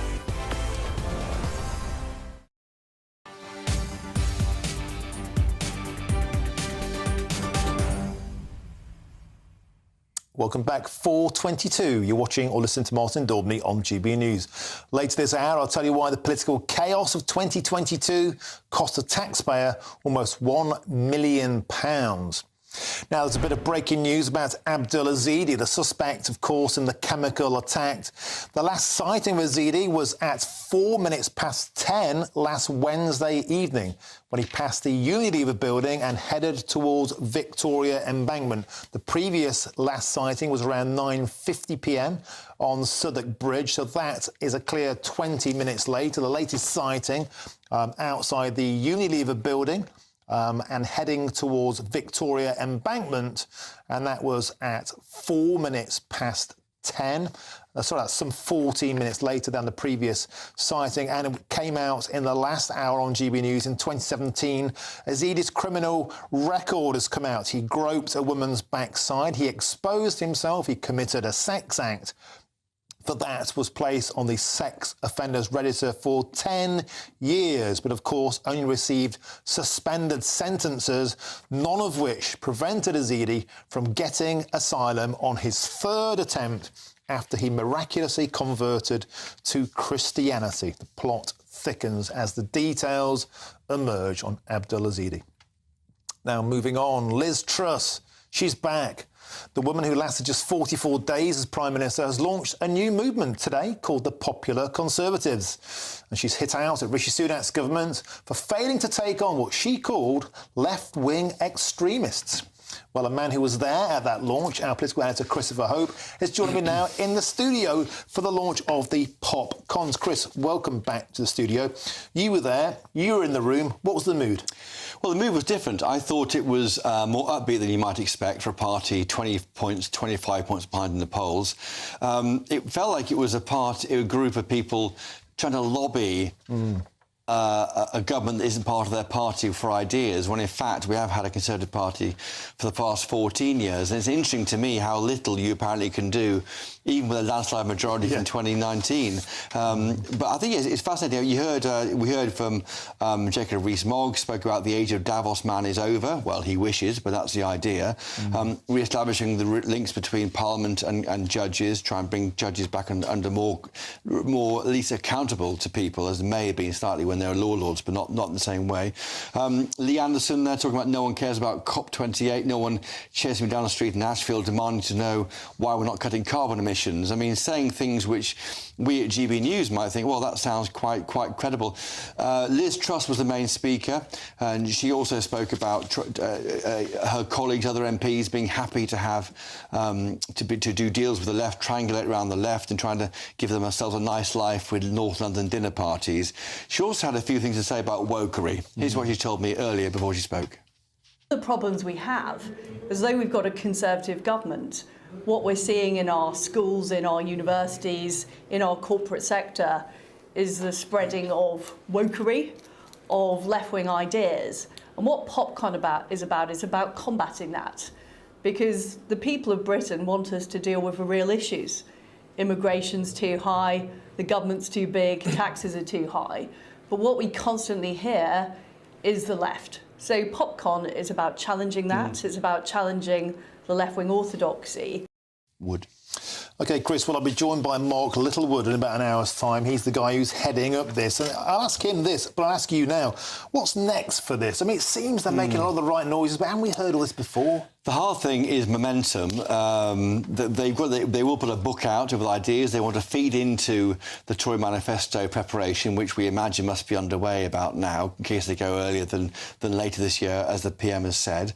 What's next isn't really clear. It's a grassroots campaign. They're talking to PPCs, parliament candidates. For me, it feels a debate that will be had after they lose the election. So I can't quite see where it goes next. They're going to be putting out reports and that kind of thing, trying to reshape, pull the Tory party at the top back to the right. Big elephant in the room not being mentioned there was immigration. Wasn't talked about really on net migration or illegal migration. It was touched on, but not really talked about. It's not central to this group, and I think that is central for many people who are annoyed about the Tory party. But just quite finally, in the audience, looking around the room, I was really impressed by who was there in terms of money men, organisers, Lord Ashcroft, Nick Candy, big Tory party donor, Andrew Reid, former treasurer to the Tory party, David Canzini, serious strategist for the past 3 decades in the Tory party. The people in the room have money, have wealth, can run an operation, so they should not be dismissed. And there's a big donors' lunch straight after. So I do think that it's going to go. The question is, I'm not sure what is next just yet. I'm not sure they're sure either. Well, we'll ask them in about an hour's time. Elephants in the room, money in the room. Nigel Farage was also in that room. Chris Hope, superb stuff. And let's get more now with former Labour advisor and journalist Mike Buckley. Mike, welcome to the show. So another day, another family for the Conservative Party. This lot got more families than Corrie. Well, there seem to be splits on splits on splits in the Conservative Party. I mean, it's the kind of thing you used to find on the left of the Labour Party, with all these different factions popping up with very similar sounding names and movable feast of different personalities. It's the kind of thing the Conservative Party never did. They certainly publicly would, tend to have this very unified front, and they'd have their arguments and their fights in private. Of course, all that discipline has gone, partly under Johnson, then of course under Truss, and now under Sunak. So they're now presenting lots of different faces to the public. I think in large part, this is about, today wasn't about the next election. Today was about what happened to the Conservative Party when the Conservatives, almost inevitably lose the coming election. And this is about Truss and her cohort positioning to take over the party, possibly with Nigel Farage waiting in the wings. So wanting to shift the Conservative Party in an even more right-wing direction, which of course we all know would be, in the end, almost certainly unelectable, because our country just isn't like that. We're not a tiny, small state. We want to live in the US and leave the poor to themselves and have no public services country at all. We're much more of a European country where people do want public services to work and are willing to pay, a reasonable amount of tax to facilitate that. Indeed, that's one of the things the public's so angry about at the moment. The fact that they've been paying tax, the highest rate for 80 years, but public services, of course, are completely on their knees, and the government's doing nothing about it. I mean, even yesterday, Rishi Sunak said sorry for not bringing waiting lists down, but also didn't appear to say that he was going to even attempt to do so, which is staggering. But Mike, you say that we want to be more like Europe, yet look at the revolution that is going on across Europe. We're seeing swings to the populist parties in the Netherlands, in Sweden, in France, in Italy, in Germany, and of course in America with Donald Trump. So is it really fair to say that we want to be more like Europe when the Europeans themselves are voting the political orthodoxy?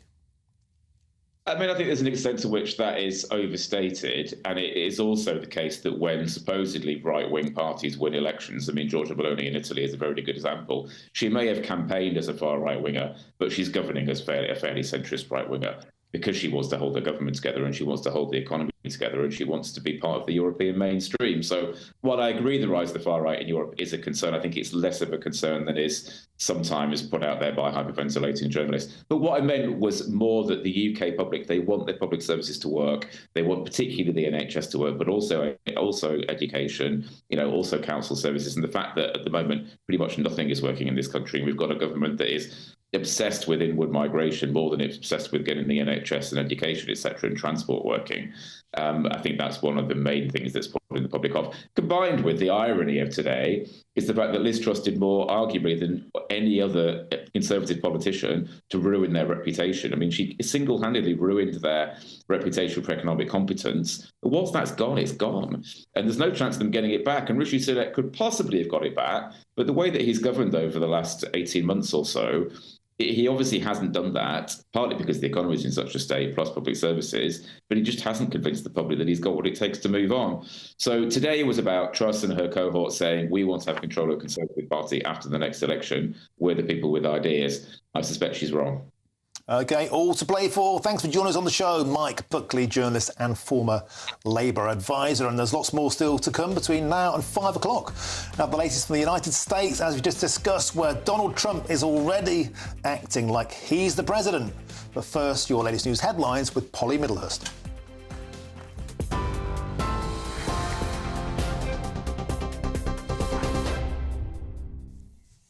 The top stories this hour. Within the last hour, the King has left London bound for Norfolk. The royal helicopter left Buckingham Palace about 45 minutes ago. It is understood the King and Queen are both on board and they're on their way to the royal estate at Sandringham. It's been reported Prince Harry left Clarence House shortly before his father left on this helicopter. We understand he spent around 45 minutes talking with his father, having flown from LA. We can also confirm within the last hour that Prince William has said he has no plans to meet his brother whilst Harry is in the UK. The King reportedly told his sons personally about his cancer diagnosis before Buckingham Palace officials made the announcement last evening. Palace officials hope the news will encourage others who are affected by the illness. Meanwhile, members of the public have been sharing their best wishes for the King with GB News. Now, the most recent sighting of a chemical attack suspect, Abdul Azidi, was just after 10 o'clock on Wednesday evening, according to new information. The Met Police saying he passed the Unilever headquarters and was seen heading towards Victoria Embankment in East London.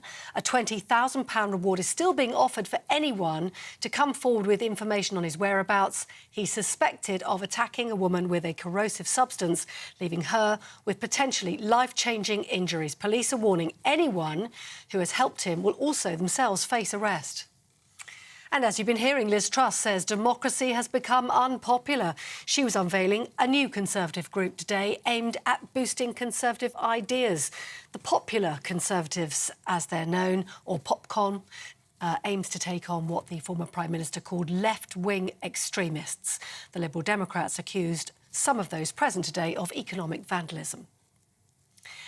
And within the last hour, we have learned that a court in the United States has ruled that Donald Trump is not immune to charges that he plotted to overturn the 2020 election. It means the former president is now one step closer to a criminal trial, a move that would be unprecedented in American political history. His lawyers had argued that former presidents can't be prosecuted for their official actions, but a panel of judges disagreed. Mr. Trump is likely to appeal, and if he were to win, he could seek to pardon himself. Those are the top stories. For GB News Alerts, scan the QR code on your screen, or if you're listening on radio, go to gbnews.com/alerts.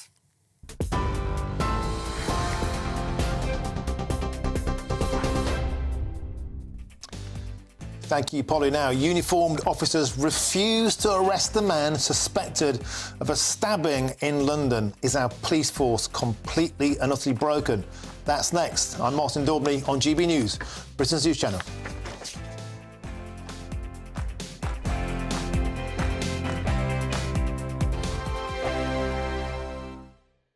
Wake up to the headlines with Headliners every morning at 5 a.m.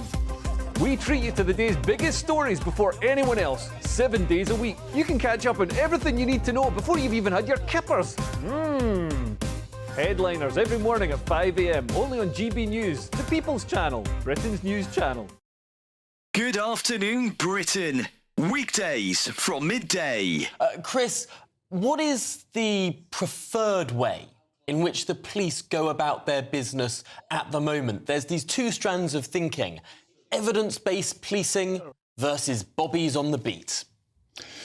It's very, very difficult. The problem that police have got, basically, is that they're too thinly spread, and it's too much is expected of them.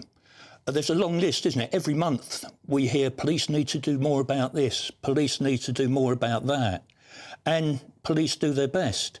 They're overwhelmed with bureaucracy. I mean, when I was a young PC, if I took a shoplifter in, then I'd be in and out within an hour. You take a shoplifter in now, and you're doomed for the rest of your shift for 6 or 7 hours dealing with the bureaucracy. Police want to get back in those communities because community policing is really the core of policing. But such are the demands on their time at the moment, and the bureaucracy, and the fact that they are struggling now to retain experienced officers. People are hemorrhaging out of the police, and new recruits coming in haven't got that experience, and there's a good chance they may not stay anyway. So there's all sorts of problems. And for the Home Secretary to glibly say he wants more done, frankly, clearly shows he's got no understanding of the pressure police are under, and of course the constant criticism that they face across the board. Very rarely do you actually hear of police officers getting praised for acts of bravery or acts of compassion. So there's a problem with morale in the police force, and clearly a problem with the Home Secretary, who needs to get out there and talk to officers on the front line who frankly are struggling. And last night, of course, was a graphic example. Every Sunday from 11, join Michael Portillo. There will be topical discussion, looking at the week before and the week to come. So kick back and relax at 11 a.m. on Sundays on GB News with me, Michael Portillo. GB News, the People's Channel, Britain's news channel. When the news happens, it happens here. And really important breaking news. Breaking news this morning. On TV, radio and online, the news starts here on Britain's Newsroom. All the biggest stories and the answers that you need from across the UK and beyond. Join Britain's Newsroom from 9:30 on GB News. The People's Channel, Britain's news channel. 2024, a battleground year. The year the nation decides. As the parties gear up their campaigns for the next general election. Who will be left standing when the British people make one of the biggest decisions of their lives? Who will rise? And who will fall? Let's find out together. For every moment, the highs, the lows, the twists and turns. We'll be with you for every step of this journey. In 2024, GB News is Britain's election channel.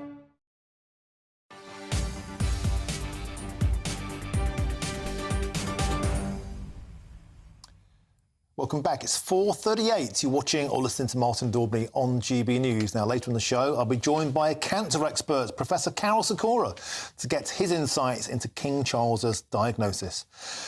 Yesterday, former Metropolitan Police Detective Peter Blexley told me a truly shocking story that sums up the lawlessness on British streets. A man accused of stabbing a restaurant worker in London was detained by 2 employees of a firm called My Local Bobby, who offer a private security service. The suspect was then taken to 2 uniformed police officers who simply refused to arrest the man who just stabbed not only the person in the restaurant, but the man who attempted to detain him. And that story simply amazed me and it appalled me. And I wanted to find out more about these services. So to that end, I'm now joined by David McAlvey, who's the co-founder of My Local Bobby and a former Detective Chief Inspector in the Met. Thanks for joining us on the show, David. And I just wanted to get you on today to say thank you for your work. But can you explain to us what My Local Bobby is? My Local Bobby is about putting community policemen or bobbies back on the street. We call them bobbies. They do the job that, you know, used to be done many, many years ago by the community police officers, patrolling their beats and making sure that their communities are safe. We eliminate the fear of crime and make people feel safer. And David, you're stepping in, presumably, because you. And what kind of people are hiring you? Well, we work, we've got 2 distinct types of beats. We have residential beats where you have people in residential areas who club together and pay for our services, and they'll have a marked car with a bobby patrolling their streets who can respond usually within 2 minutes to anything that goes on. Any incidents. And then we have business beats. Usually we're employed by business improvement districts to deal with retail crime and to keep those communities safe. So we deal with everything. We operate a broken windows policy whereby we deal with everything from littering, graffiti, absolutely everything to make a place feel safer. And if that also means that we have to arrest and detain shoplifters, pickpockets, or in this case, far more serious offences, we will do so. And we also prosecute in the criminal courts. And David, it's fantastic that you provide this service, but it's also tragic that you even have to provide this service. It's clearly a shortfall in the police force allocation. Now, I know as a former Detective Chief Inspector in the Met, you don't want to have a pop at the police, but this is about a lack of resource and a lack of credibility and a lack of priority, isn't it?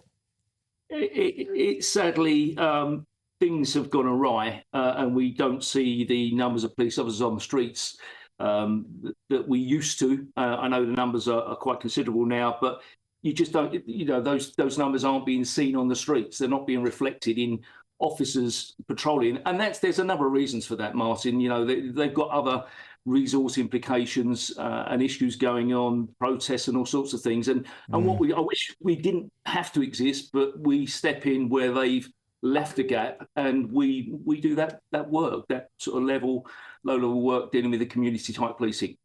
And David, can I ask you, as well as the horrific story that Peter Blexley told us of a man who stabbed 2 people, still wasn't nicked, what other kinds of appalling things are you seeing on the streets? I mean, we do see that type of thing on a regular basis. Shoplifting is another major area of concern. We get called probably 9 times out of 10, we're called to in the areas we police. We get called by the businesses. They don't tend to call the police anymore. But we will deal with those shoplifters from beginning to end. So we will detain them, we'll get their details, we'll gather the evidence, we will then prosecute in the criminal courts and we will convict them. Does it make you feel sad on a personal basis? Obviously, you've got a great business model. You're performing a vital service. Does it also make you feel sad, David, that there is this vacuum to fill? Absolutely. I wish we didn't have to do this, and hopefully, touch wood, one day we won't have to do this. You know, there will be a change in the way police operate, and we'll see bobbies back on the street, police officers back on the street doing the job that we're doing. Well, in the meantime, David McKelvey, fantastic initiative. Godspeed to you. Keep up the good work. The co-founder of My Local Bobby and, of course, a former detective chief inspector in the Met. This guy knows his onions and he's out there getting justice. Top man. Thank you very much. Thank you. Now, the chaos that saw the UK have 3 prime ministers in just a couple of months in 2022 cost the taxpayer almost £1 million in payouts to ministers. Astonishing. I'm Martin Daubney on GB News, Britain's news channel.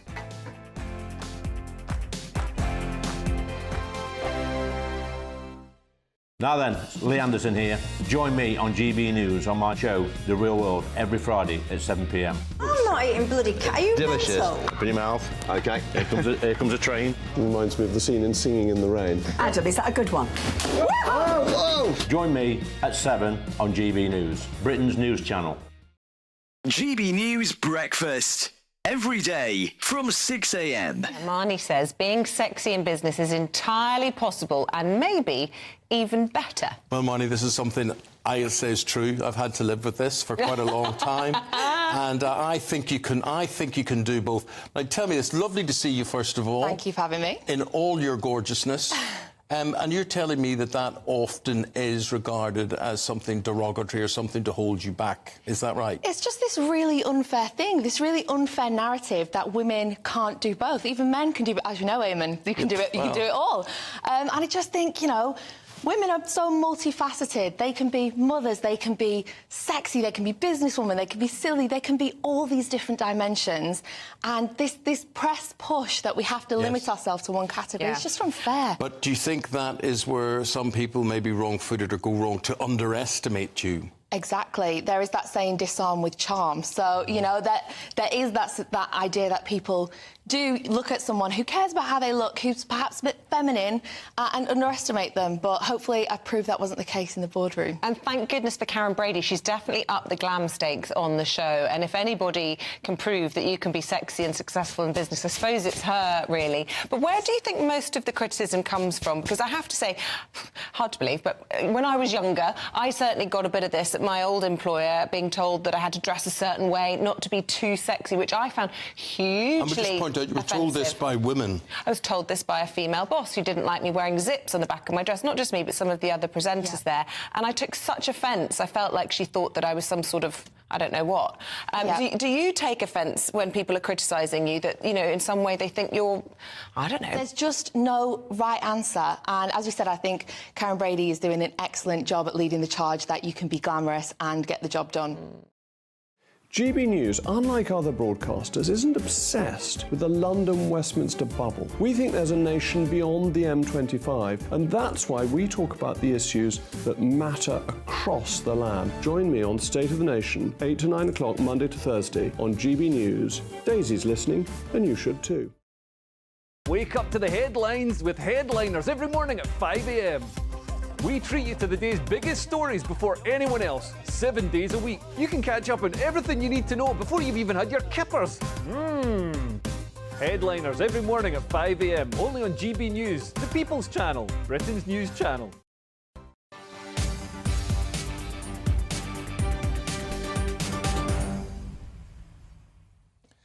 Now, next Monday, Prime Minister Rishi Sunak will appear in a special show on GB News. He'll be answering questions from you, the great British public, the only people who really matter. And you could be in that audience. Simply scan the QR code you can see right now on your screen, or go to gbnews.com/PM. GB News People's Forum, the Prime Minister will be live at 8 o'clock next Monday evening, only on GB News. Get involved. Now it is 4:47, and who can forget the drama of the summer and the autumn of 2022, when we had 3 prime ministers in a matter of months. You could even count the time that some of those ministers were in their cabinet roles in hours rather than days. In fact, one of them lasted less time than a lettuce. But rules that see MPs get a severance payout when they leave office cost the taxpayer almost £1 million. Hard to believe, but it happened, and I'm joined now by our political correspondent, Olivia Utley. Olivia, £1 million just thrown away in a matter of months. Who got what? Well, I mean, it was a pretty unusual year, obviously. We had the reigns of Boris Johnson, followed by Liz Truss, followed by Rishi Sunak. Michelle Donnellan, who was only in office for one day as Education Secretary, received a payout. She did hand that money over to charity. But also Chris Pincher and Peter Bone, both of whom resigned under a cloud, to put it mildly, both received payments of just over £7,000 and just over £5,000, respectively. Basically, the rules as they stand, which were drawn up by John Major in 1991, stipulate that any minister who resigns or is sacked gets a payout of 3 months of their ministerial pay upon leaving office. Well, in a year like last year, those numbers really add up. When we're going through, churning through ministers, then it leads to a huge amount of money being paid out to the taxpayer.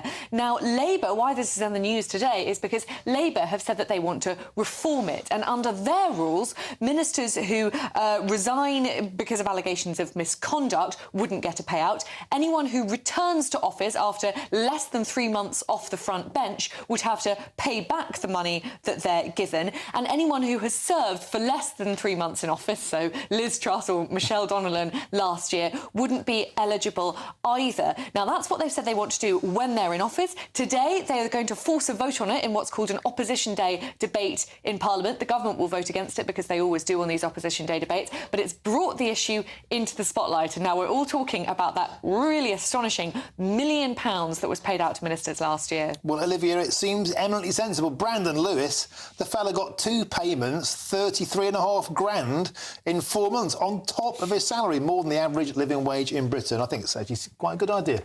Olivia Utley, thank you very much for joining us on that. Now to America, because in the past hour or so, a US court has ruled that Donald Trump is not immune to charges that he plotted to overturn the 2020 election. It means the former president is now one step closer to a criminal trial, a move that will be unprecedented in American political history. But he's also thrown down the gauntlet to Joe Biden by challenging him to a live TV debate, which Biden has perhaps sensibly dismissed. Trump's also urged Republicans to reject a $118 billion deal which links tougher immigration laws with aid for Ukraine and Israel. Loads going on over the pond there, and joining me now to discuss this is the chair of the Republicans Overseas, Greg Swenson. Greg, it's all kicking off November. It's going to be the greatest political show on earth. Yet more drama, another court case. The big question is, will any of it stick or have any impact on Trump? Well, that's 2 different questions. Will some of it stick? Probably. You've got 91 indictments plus all these civil cases. So it's pretty clear that the Democrats and Biden want to prosecute their opponents. It's not a good look. It might work in terms of getting a conviction, and that might affect some voters, maybe even Republican voters. But then again, with what's happened since the first indictment last April with Alvin Bragg, Trump's numbers go up with these indictments. The American voters don't like to see political opponents potentially jailing their own opponents. So, this is not a good moment, and if anything, it helps President Trump.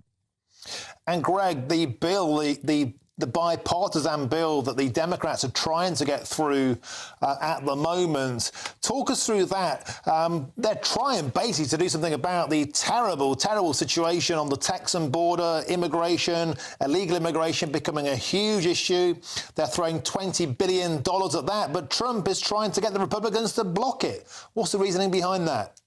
Well, yeah, it's a little bit confusing, Martin, and I don't blame the president for trying to block it. Now, he might be doing it for political reasons. He wants to keep this issue as an outstanding problem for the Democrats. So that's maybe political. But if you just ignore President Trump for a minute, on the merits, this proposal would really undermine the existing laws, which presumes that illegal migrants should be apprehended, detained, and deported. That's existing law right now. So this is just like a charade almost, that the Democrats have all of a sudden decided that, this is an issue because Biden is polling at 18%, Martin, 18.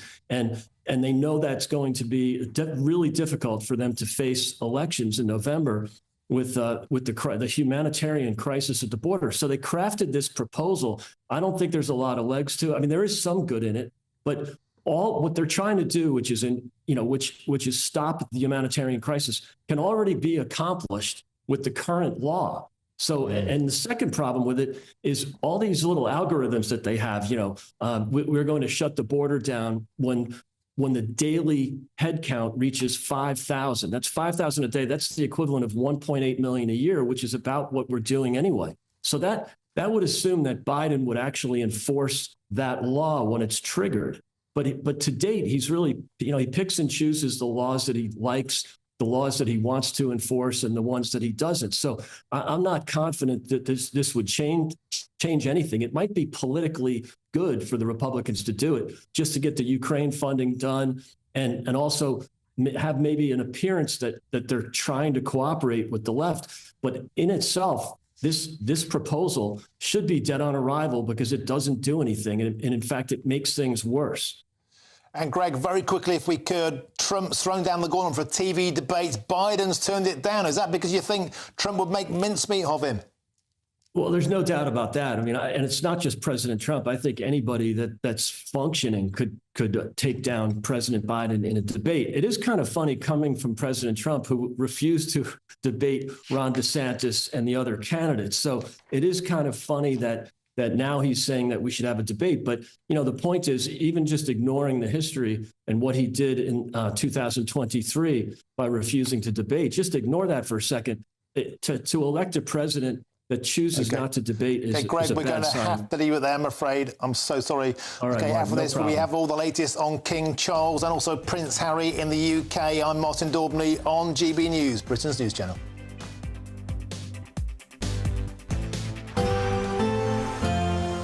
A brighter outlook with Box Solar, sponsors of weather on GB News. Hello, I'm Alex Deakin. Welcome along to your latest weather update from the Met Office for GB News. Some snow in the forecast tonight across parts of northern Scotland. Further south, it's rain we're contending with. This weather front, or set of weather fronts, is slipping southwards, bringing the outbreaks of rain, but also introducing colder air. It's been very windy and at times wintry in Shetland. The strong winds easing over northern Scotland, but another band of sleet and snow comes in through the night. It could turn icy as well, so we do have a Met Office yellow warning in place. Could easily be a covering of snow even at lower levels. Further south, it'll be rain that slips its way steadily across southern England and South Wales, keeping things above freezing here. But from northern England northwards, a pretty extensive frost, hence why it could be icy as we see that snow coming in, tending to fizzle out as it moves through the central belt. More snow showers coming into northern Scotland. Early rain on the south coast. Could be quite a grey morning here, but for many it's a fine, bright winter's day on Wednesday, and the winds will be lighter tomorrow as well. But it will be colder. Temperatures only 5 or 6 degrees for most places, maybe 8 or 9 further south, but that's a good few degrees lower than today. And then on Thursday, the wet weather pushes back further north as it hits the colder air. A greater risk of some significant snow in parts of North Wales, the northern parts of the Midlands, Northern England and Northern Ireland. We have another Met Office yellow warning for snow for Thursday. Do keep up to date with the forecast. See the warnings on the Met Office website. Looks like things are heating up. Boxed boilers, sponsors of weather on GB News. I'm Christopher Hope. And I'm Gloria Di Piero, bringing you PMQ's live here on GB News. Every Wednesday, we'll bring you live coverage of Prime Minister's questions when Rishi Sunak and Sir Keir Starmer go head-to-head in the House of Commons. We'll be asking our viewers and listeners to submit the questions that they would like to put to the Prime Minister, and we'll put that to our panel of top politicians in our Westminster studio. That's PMQ's live here on GB News, Britain's election channel. Farage, Monday to Thursday from 7 p.m. Lots of people have different ideas, but principally a conservative approach to getting growth is to reduce taxes so that people, ordinary people and businesses can spend more of their own money to invest and grow the economy. So the theory is that you cut taxes and that then pumps more money into the economy. Exactly right. And then people, it's not government that are creating wealth. It's individuals, businessmen, companies that create wealth. It's the private sector that creates wealth, that the public sector then taxes and spends. I get the theory, but one of the criticisms of you, sure, and I think one of the criticisms actually of all political parties, is they appear to be incapable of cutting government spending. That's the key. I mean, and I think when I look back, is that we should have had a credible plan to reduce the increase in spending. Now, that's often a difficult concept to explain, but it's in line with inflation, etc. That's all right. So, so when you're slowing the increase, it means, you know, one year you spend £100, and the next year you spend maybe £101, as opposed to going up to £110. So the actual level isn't going down, but you're slowing the increase, and that's very much what I tried to do. And actually, looking back, the one thing I wish I'd done, was to present a credible spending plan at the same time as the tax cuts that we announced. You had a go, it didn't work out for whatever reason, and that analysis will go on for some years to come. We have Jeremy Hunt there as Chancellor now, hinting quite strongly now there won't be any tax cuts, but the truth of it is, under 14 years of Conservatives, for a variety of reasons, the tax burden has risen. That's right. To the highest since the Attlee government, way back in 80 years, 1951, whatever right. it is. 2024, a battleground year. The year the nation decides. As the parties gear up their campaigns for the next general election. Who will be left standing when the British people make one of the biggest decisions of their lives? Who will rise? And who will fall? Let's find out together. For every moment, the highs, the lows, the twists and turns. We'll be with you for every step of this journey. In 2024, GB News is Britain's election channel.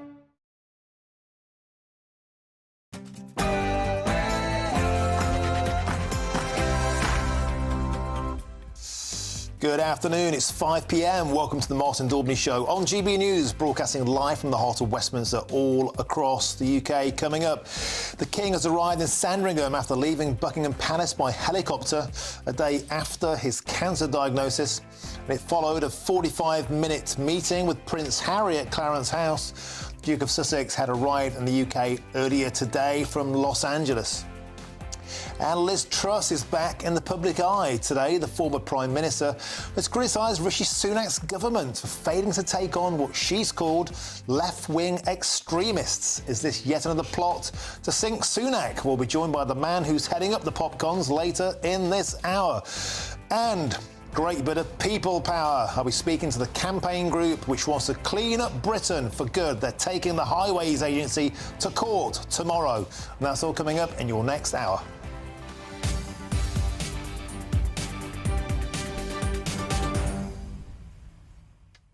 So as usual, please get in touch, all usual ways, gbviews at gbnews.com throughout the show. Been reading out a selection of your Get Well messages to His Majesty. Please send yours in, and we'll make sure we pass them on and read them out. Also, the popcons movement. Are you convinced? Does the Tory party really need another family, or have they already got more families than Coronation Street? That's all coming up after your latest news headlines with Polly Middlehurst.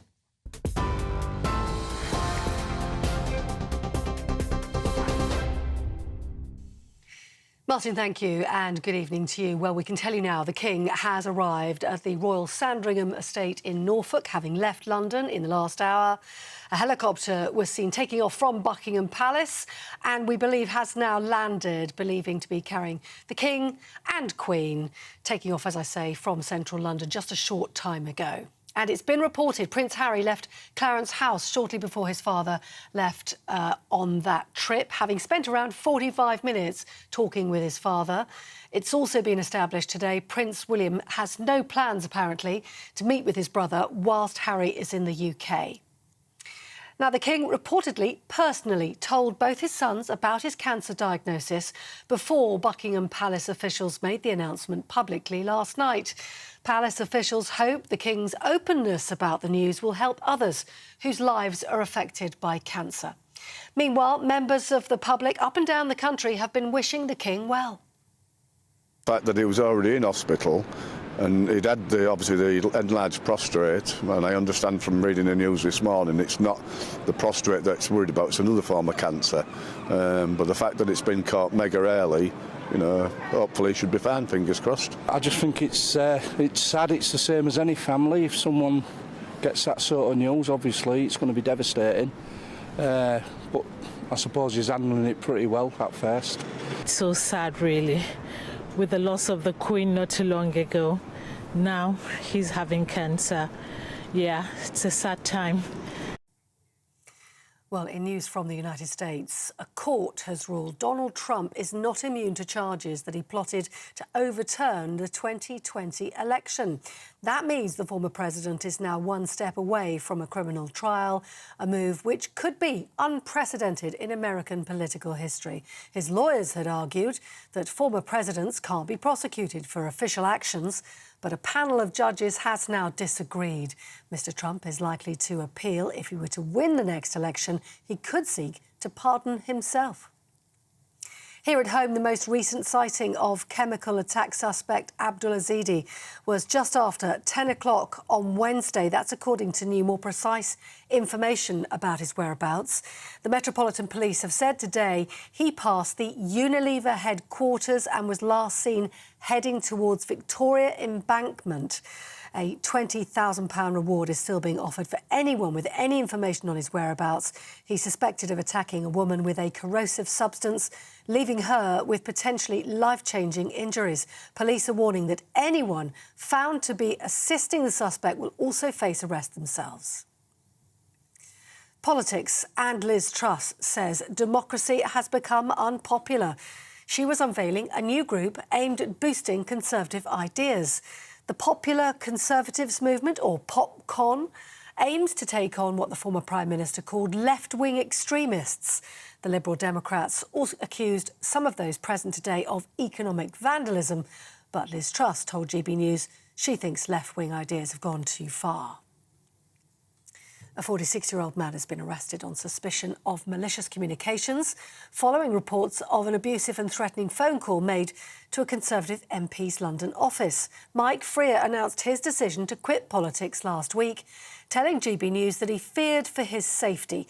The Justice Minister has been the target of several death threats and an arson attack on his constituency office. Houthi militants in Yemen say they fired at two ships in the Red Sea, damaging both vessels. It's understood a British cargo ship was one of the vessels involved after it was hit by missiles around 60 miles off the coast of Yemen. The Houthis, who are backed by Iran, say the attacks will escalate if Israel's activities in Gaza don't stop. Labour has accused Downing Street of leaving the financial crisis in local councils for the next government to sort out. Clive Betts, who's the Labour chairman of the Levelling Up Committee, is warning that people could face council tax rises to help plug funding gaps. That's after more than a decade of warnings over financial pressures on councils, which have put vital services under severe strain. And the social media company Meta is going to start labelling images that have been created using artificial intelligence. It means that any images posted to Facebook, Instagram or even Threads that were created using AI will be automatically tagged.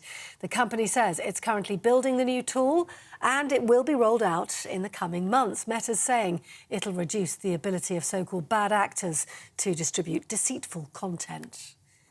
If you fancy receiving the latest GB News stories, sign up to our new alert. Scan the QR code on the screen right now or go to gbnews.com/alerts.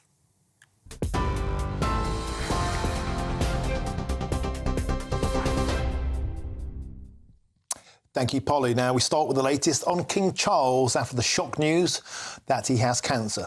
His Majesty has arrived at his Sandringham estate by helicopter a day after his treatment began for that cancer. And earlier, the King and Queen were seen leaving Clarence House, heading to Buckingham Palace. You can see them on screen there.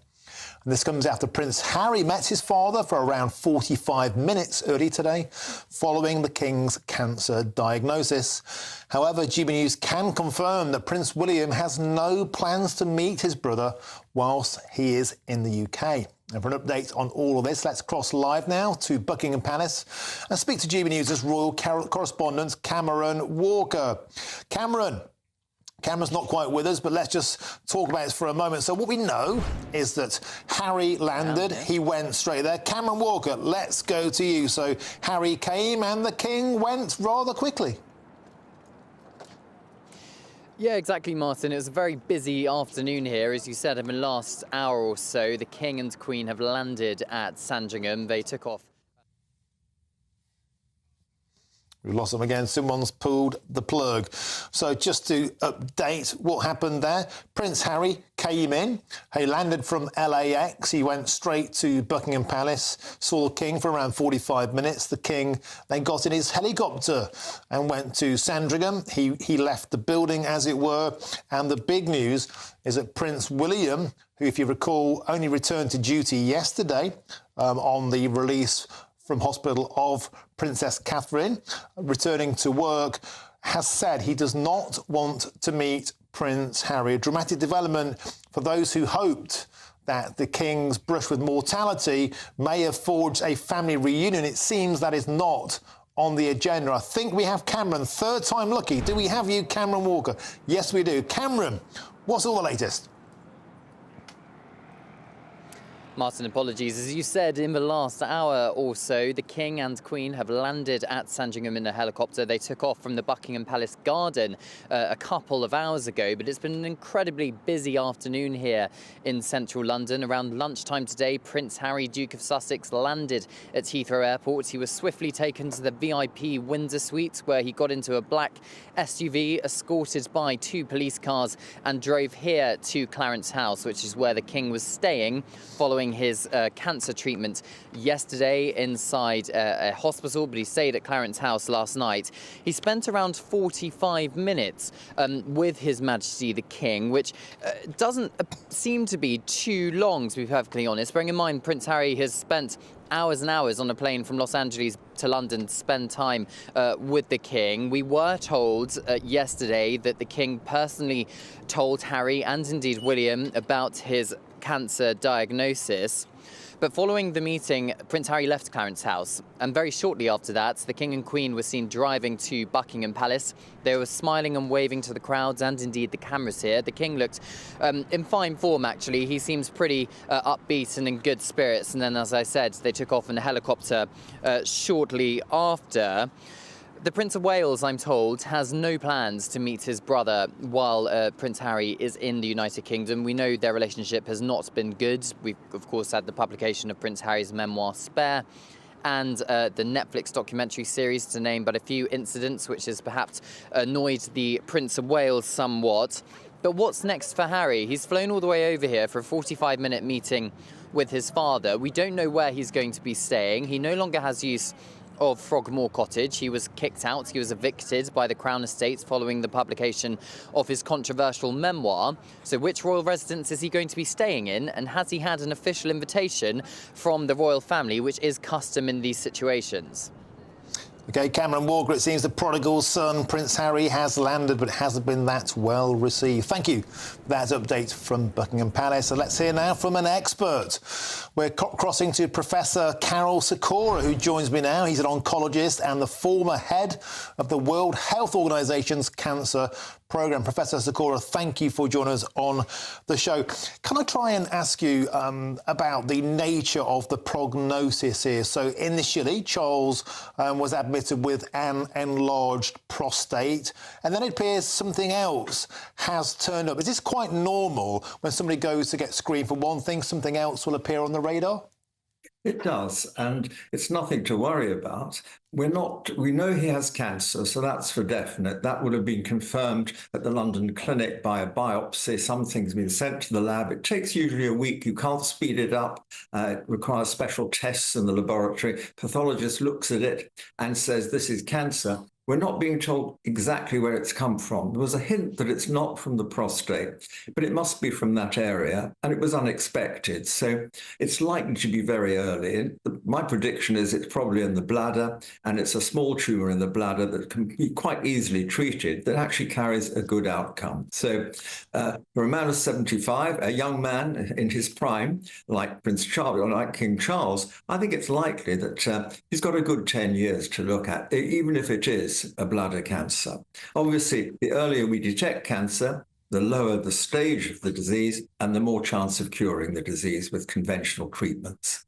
And obviously, Carol, you know more than anyone, when you mention the C word, people's hearts freeze. A lot of people watching this will empathise with that. But the importance of early screening here to get that detection in is just manifestly the thing to do, isn't it? It is. There's a threshold for when people have symptoms that make them go to the doctor or do something, call NHS 111, just do something. For women, it's actually lower than for men. We've seen it time and time again. Men over 70, they just put things off. They just don't grumble about their symptoms, maybe passing blood somewhere, maybe getting up several times at night to pass water, for example, and they just carry on for months before they say, well, maybe I should go and see the doctor. And then you've got to phone up a receptionist, and it may not be a pleasant experience, and you're frightened of what may happen with tubes and so on. So men are different from women, how they react. And what King Charles has done is really an educational program, in that for a personal education about cancer. By admitting that he has the disease, he's given lots of people the willingness to do something about symptoms earlier. And another thing, Professor Sikora, we were all amazed by the number of people investigating, searching online for prostate conditions, enlarged prostate. And now we have this, in a sense, an added benefit to the public of this very public journey that King Charles is going through, of being very open about what he's going through. Presumably now, men, I'm in that age bracket. I'm a man over 50. If you go and get checked out for one thing, it's like a general screening everywhere else, and that's a positive thing to be doing. Exactly. And I think it does encourage people to go for screening. The NHS has a very good, one of the best screening programs for cancer in breast, in a variety of other diseases. Lung cancer screening is coming. And for the right population, these are heavy smokers, people with persistent coughs and so on. So screening is worthwhile. But perhaps even more important, Martin, is if you have persistent symptoms, wherever they are in the body, sore throat, bleeding somewhere, do something about it. Don't put it off. Just go forward. And, dialing NHS 111, you'll get a response. There are red flags that the operators pick up, and you'll be tracked through the system. Sure, there are delays. We've all heard about them in the NHS. But if you've got symptoms that suggest cancer, you'll be fast-tracked through it. Thank you very much, Professor Carol Sikora, for that positive and upbeat message on the King's health condition. Superb. Thanks for joining us on the show. Now, we're, of course, the People's Channel, so we wanted to get their reaction to Prince Harry's return to the UK, and we also gave the great British public the chance to send their best wishes to King Charles. Well, he's just like the rest of us, isn't he? He's not infallible. We all get these bits and bobs and illnesses, and especially, I suppose, because of his age as well. He's probably more prone to it. But he's been a lucky man. The fact that he was already in hospital, and he'd had obviously the enlarged prostate, and I understand from reading the news this morning, it's not the prostate that's worried about, it's another form of cancer. But the fact that it's been caught mega early, hopefully he should be fine, fingers crossed. This is a time that the King needs everybody around him. I mean, having a cancer the diagnosis, it's not an easy thing. It just shows you that he is human. Unfortunately, he's like the rest of us, and cancer, it's a terrible thing, and unfortunately it's caught him. But I'm very disappointed and upset for him, and I hope he gets a bit better. Great stuff. You can send your best wishes to King Charles on the GBNews website, and lots of you have already done so. I want to read a couple out here now. They're wonderful messages. First of all, Crystal says this: I have no doubt that the good Lord will restore you fully. He will bless you with good health and a long life so that you may fulfil your destiny to serve the UK exactly as your wonderful mother would have wanted. That's a lovely message, Crystal. And Archie says this. Your Majesty, it was with great sadness and concern that the news of your illness was received today. I am sure and truly wish that with your great resilience and fortitude, you shall endure and recover to guide us all for many, many years to come. Another fantastic message. Thank you, Archie. Thank you, Crystal. And indeed, thank you, everybody who's been in touch. And we'll make sure that we pass on all of your wonderful messages to Buckingham Palace. Thank you very much indeed. Now, it is 5:17, and what would you do with an extra £1,500 each month for a whole year? Well, you could win that. Now, Great British Giveaway as 18 grand in cold, hard cash is up for grabs, and here's how you could win it all. We want to turn 2024 into 2020 more with your chance to win £18,000 in cash to spend however you like. You really could be the next big winner of our Great British Giveaway. Phil from West Yorkshire won our last one. Listen to his reaction when we gave him the news. I never won a penny in my life. Well, congratulations, you've won £10,000. Oh my God, wow. For your chance to win £18,000 in tax-free cash, text GBWIN to 84902. Text costs £2 plus one standard network rate message, or post your name and number to GB02 PO Box 8690 Derby DE1 9TT. UK only. Entrance must be 18 or over. Lines close at 5 p.m. on Friday the 23rd of February. Full terms and privacy notice at gbnews.com/win. Good luck. Now, Liz Truss has launched a group called Popular Conservatives, and she's hoping to rally right-wing Tory MPs ahead of a general election this year. We'll have the guy who's launched it today. After this, I'm Martin Daubney on GB News, Britain's news channel.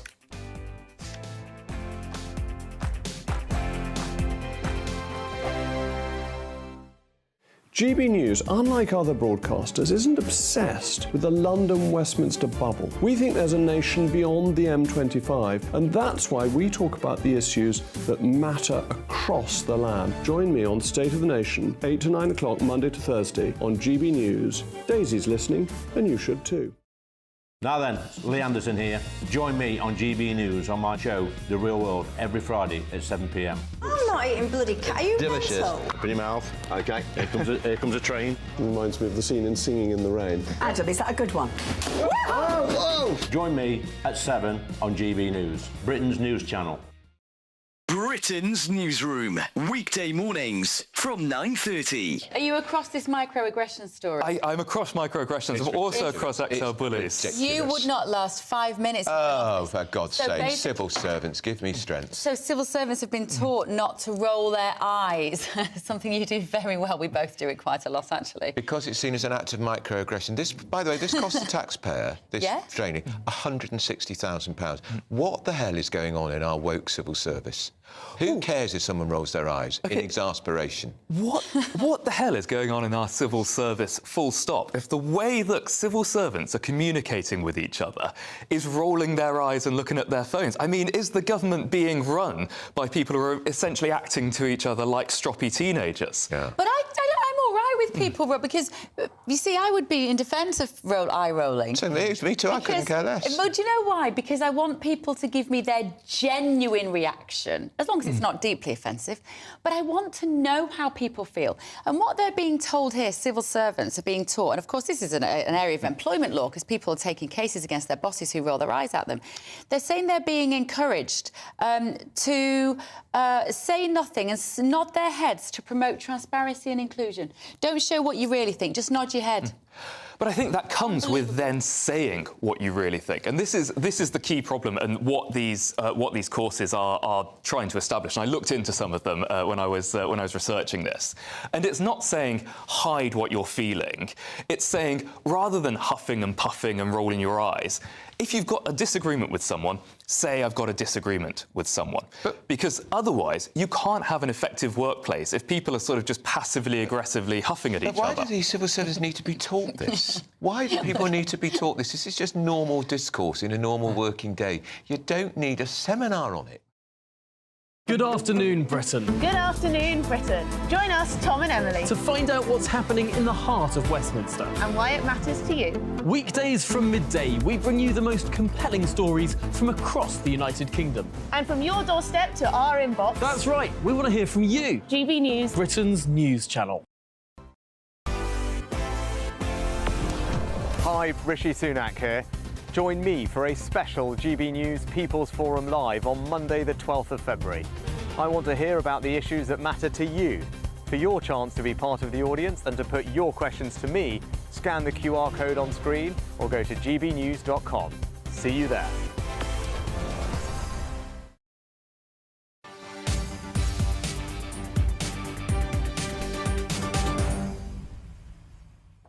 Welcome back, 5:23. You're watching or listening to Martin Daubney on GB News. The fight back begins, says Liz Truss, as she launches Popular Conservatism, or PopCon, a new and democratic movement delivering popular and conservative policies. The former Prime Minister is putting pressure on Rishi Sunak to get tough on elements such as immigration and driving economic growth. So, is it time that we trust in Truss? Well, joining me now is PopCon's leader, Mark Littlewood. I'm also joined in the studio by GB News' political editor, Christopher Hope. So, you're still with me. Let's start with you, Mark. A good day. I mean, you've had a lot of press. You're pressing the right buttons. A lot of good people in the room. Chris says there was some money in the room. But there was an elephant in the room on immigration. What's the policy platform? How do you want to try and change the Tory party? Well, the policy platform is this, really, Martin. It's quite important, and I know it's going to sound a bit boring, but it matters. The institutional infrastructure of the United Kingdom mitigates against conservatism, right? Yeah. So design your ideal immigration policy, right? Let's suppose you've got that in your mind right now. Good luck getting that through the ECHR, the Human Rights Act, and the platoons of lawyers. So we're almost making a meta point, if you like, that unless the overall structure of the UK changes, then it doesn't really matter what your immigration policy is. You'll never be able to implement it. It doesn't really matter whether you want to get taxes down and regulation lowered. You haven't got a prayer, you haven't got a chance, because essentially the Conservatives have signed up to the Blairite consensus, really devised by the Labour Party when they were in office for so long, which has built an enormous bureaucratic state. That doesn't mean Conservatives can achieve nothing. They've achieved some things in office for 14 years. But it does mean it's an exercise in basically pushing water uphill. And unless Conservatives are going to do something which is not in their instincts, change the way Britain is structured as a government machine, then I think we'll continue to see poor results, even if the Conservatives were to win the next election. So the big question is, that sounds great. A lot of people watching this will be going, yeah, that's the sort of party I'd like to vote for. However, realistically, the Tories are looking down the barrel of a pretty grim result. Is this about the rebuild after that? Well, the first thing is obviously what the Conservative Party puts in its manifesto, right? And I think that is an open question. It's not written. PopCon will be trying to influence that. People have been saying to me for weeks, what on earth are you doing launching a movement with the words popular and conservatism in the title? But I think it can be popular. So first hurdle's that. Obviously, everybody wants to talk about what happens afterwards, the leadership. I understand that. Journalists need to talk about that. But if you get the ideas right, then an awful lot flows from that. And this new movement is about getting those ideas right. But there's some uncomfortable truths for Tories here. After 14 years in government, taxes at the highest since the late 1940s, public spending through the roof, even though public services are pretty poor, debt and deficits absolutely through the roof, and regulation everywhere. It feels like we got Corbyn when they voted for Boris. Chris? The tone of the event, I was really impressed by the audience. It was much bigger. It wasn't the dance group everyone thought. There was money in the room, strategists. Basically everyone you need to set up a party was in that room, I think. So whether it's planning for pre-election or post-election, we'll wait and see. But just, I mean, how do we get to this pretty pass when when this party, which you're helping support, has been in charge for 14 years, but it can't do what it wants to do? I mean, if you can't do what you want to do with an 80-seat majority, now it's 55 working majority, and then what's the point? I mean, you sort of despair for democracy in a sense. I mean, Labour or Chris, Tory... you're speaking straight to my analysis. But Labour or Tory? I mean, Labour Party might say the same thing. Or is the system biased in favour of the Labour Party and they've dealt with the same problem as the Tories? I think if you want higher taxes, yet more spending and yet more regulation, the entire structure of the United Kingdom's governance and constitution is geared in your favour. If you want lower taxes, less or more efficient spending and fewer regulations, then the system is rigged against you. So we're really making a constitutional point about this. Now, actually, on their policy platforms, the Labour Party and the Conservative Party are not a gigantic distance apart, actually. I think you could say that Labour leans somewhat more to higher taxes and higher spending. But there's not some enormous sea between them. So what's built up is this sort of social democratic consensus, which I think is now baked into the governmental system. And Chris, I rather agree with you. I mean, who is going to decide what tax cuts we might get in the budget? Is it Jeremy Hunt, the Chancellor of the Exchequer, or is it the little-known Richard Hughes who runs the OBR? Yeah. If you want Richard Hughes to be Chancellor of the Exchequer because you think he's better, fine, but vote for him. And you can't. Yeah. And you can't. OK, so somebody else who was in the room earlier and raised a few eyebrows, a lot of interest, was Nigel Farage. Let's hear what he had to say earlier on. I didn't spend 25 years in UKIP without being interested in ideas. And I have a sense that a lot of what's going to get said today by Liz Truss and others will be very popular amongst Conservative activists, Conservative voters, and a broader country as well. And yet, have a look around this room. How many current serving Conservative members of Parliament are here? I think less than a handful. And so the point really is that whilst I agree with many of the things, not all, but many of the things that Liz Truss is saying, within the Conservative Parliamentary Party, she's part of an embattled minority. No, I'm not joining this group. I'm interested in the ideas, and I think after the Conservatives get thrashed at the next election, which, by the way, they thoroughly deserve, then I think maybe, finally, we'll get a reuniting of the right in British politics. Is that the elephant in the room? Nigel was there, but kind of pouring water on the coals of any chance of a Tory victory. But I know you don't want to talk about what comes next, but the country does. A lot of Tory voters continue to tell us here at GB News they're almost giving up on what the Conservatives have become. And that acknowledgement defeat is imminent. And so what's the hope for the future? Well, look, I am a betting man. Usually people answer a question by saying I'm not a betting man, but I am a betting man. And it is true, the chances on the betting markets of the Conservatives prevailing at the next election are thin. But Nigel Farage, who I agree with on a vast range of issues, has, I think, got to answer this question. He says, well, there's not a plethora of Conservative MPs in the room. Well, yeah, but there weren't any Reform UK MPs in the room because there are none.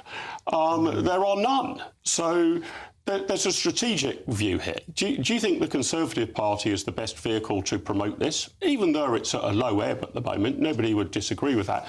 Or do you think suddenly the Reform Party can come from nowhere and win an election? And over the last 100 years of British history, despite all of these views that small parties can suddenly march to the sunlit uplands, it's not happened yet. And I'm not expecting it to happen anytime soon. Nigel Farage there was billed as GB News presenter because he was there as a journalist, but of course he's also honorary president of Reform, and I think that is fascinating. But you look around there, do you think this popcorn exists because the right have lost any kind of say over how the government is run? Removal of Suella Braverman, there's no one who MPs can look to and think, well, that's my person anymore, is there? And of course, they would say Esther McVeigh has dropped in Minister without portfolio in the Cabinet Office, maybe Lee Rowley in planning, but that's about it. But there's a sense there's nothing there for the right anymore at the top of the party, hence popcorn. Well, it's interesting you say that, Chris, and, I'm sorry to be a broken record here. I don't think it's so much about the personalities, I think it is about the ideas. And if you'll remember back very well to Rishi Sunak saying a rather brave assertion, I thought, at his conference speech at the Conservative Party conference last October, when he said suddenly he's the change candidate. I mean, a very difficult position to be in once your party has been in government for 14 years, albeit he is the 5th Prime Minister in that 14-year term. I'd encourage Rishi Sunak to actually run with that idea. So we have deliberately, I appreciate we had a former Prime Minister there, Jacob Rees-Mogg, who's also a GB News presenter there, but if you actually get the ideas right, then I think the personalities actually matter less. But Mark, it was fun. How does it look, though, for the... You said as another group, but after the 5 families, a 6th family, and you addressed that in your remarks. But Labour must be rubbing their hands, because how is this helping the Tory party win the election? Well, I don't think Labour should be rubbing its hands, because I actually think a biodiversity of ideas within a major party is a good thing. The Labour Party is well ahead in the polls. But what are the intellectual discussions they're having? They're still going backwards and forwards about whether to have a £28 billion green investment bank. That's the epitome of their intellectual, philosophical decision-making. Okay. So, unity is required, I think, in terms of personality. But in terms of ideas, come one, come all. The more families, the better. OK, we've got to leave it there. Thank you very much. Popcons leader Mark Littlewood, thank you. You've had a long day. You deserve a drink after that. And also Chris Hope, thank you very much. So now it's time for your latest news headlines with Polly Middlehurst.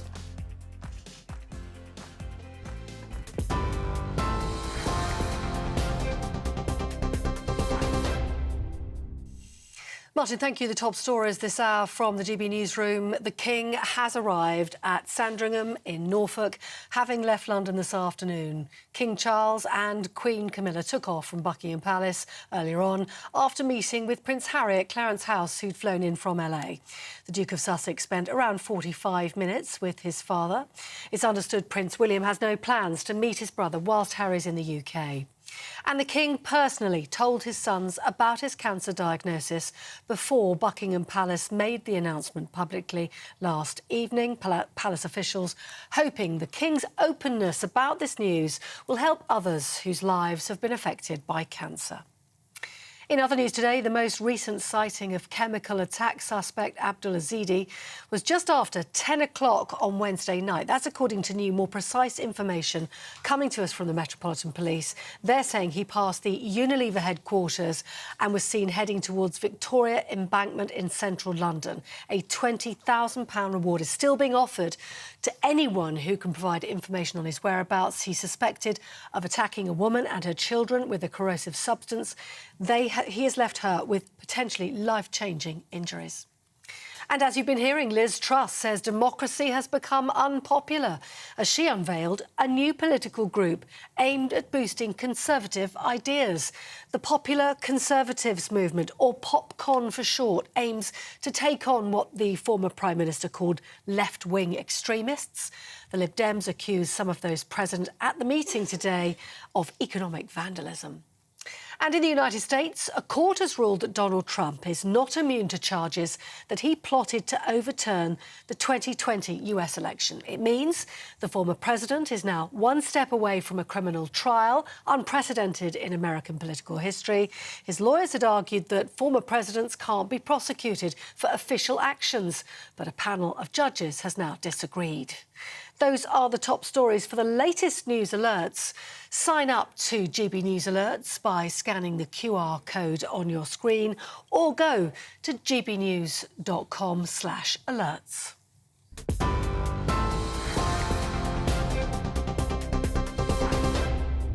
For a valuable legacy your family can own, gold coins will always shine bright. Rosalind Gold proudly sponsors the GB News Financial Report. A quick snapshot of today's markets for you, and the pound buying you $1.2593 and €1.1714. The price of gold is £1,616.35 an ounce, and the FTSE 100 has closed for the day today at 7,681 points. Rosalind Gold proudly sponsors the GB News Financial Report.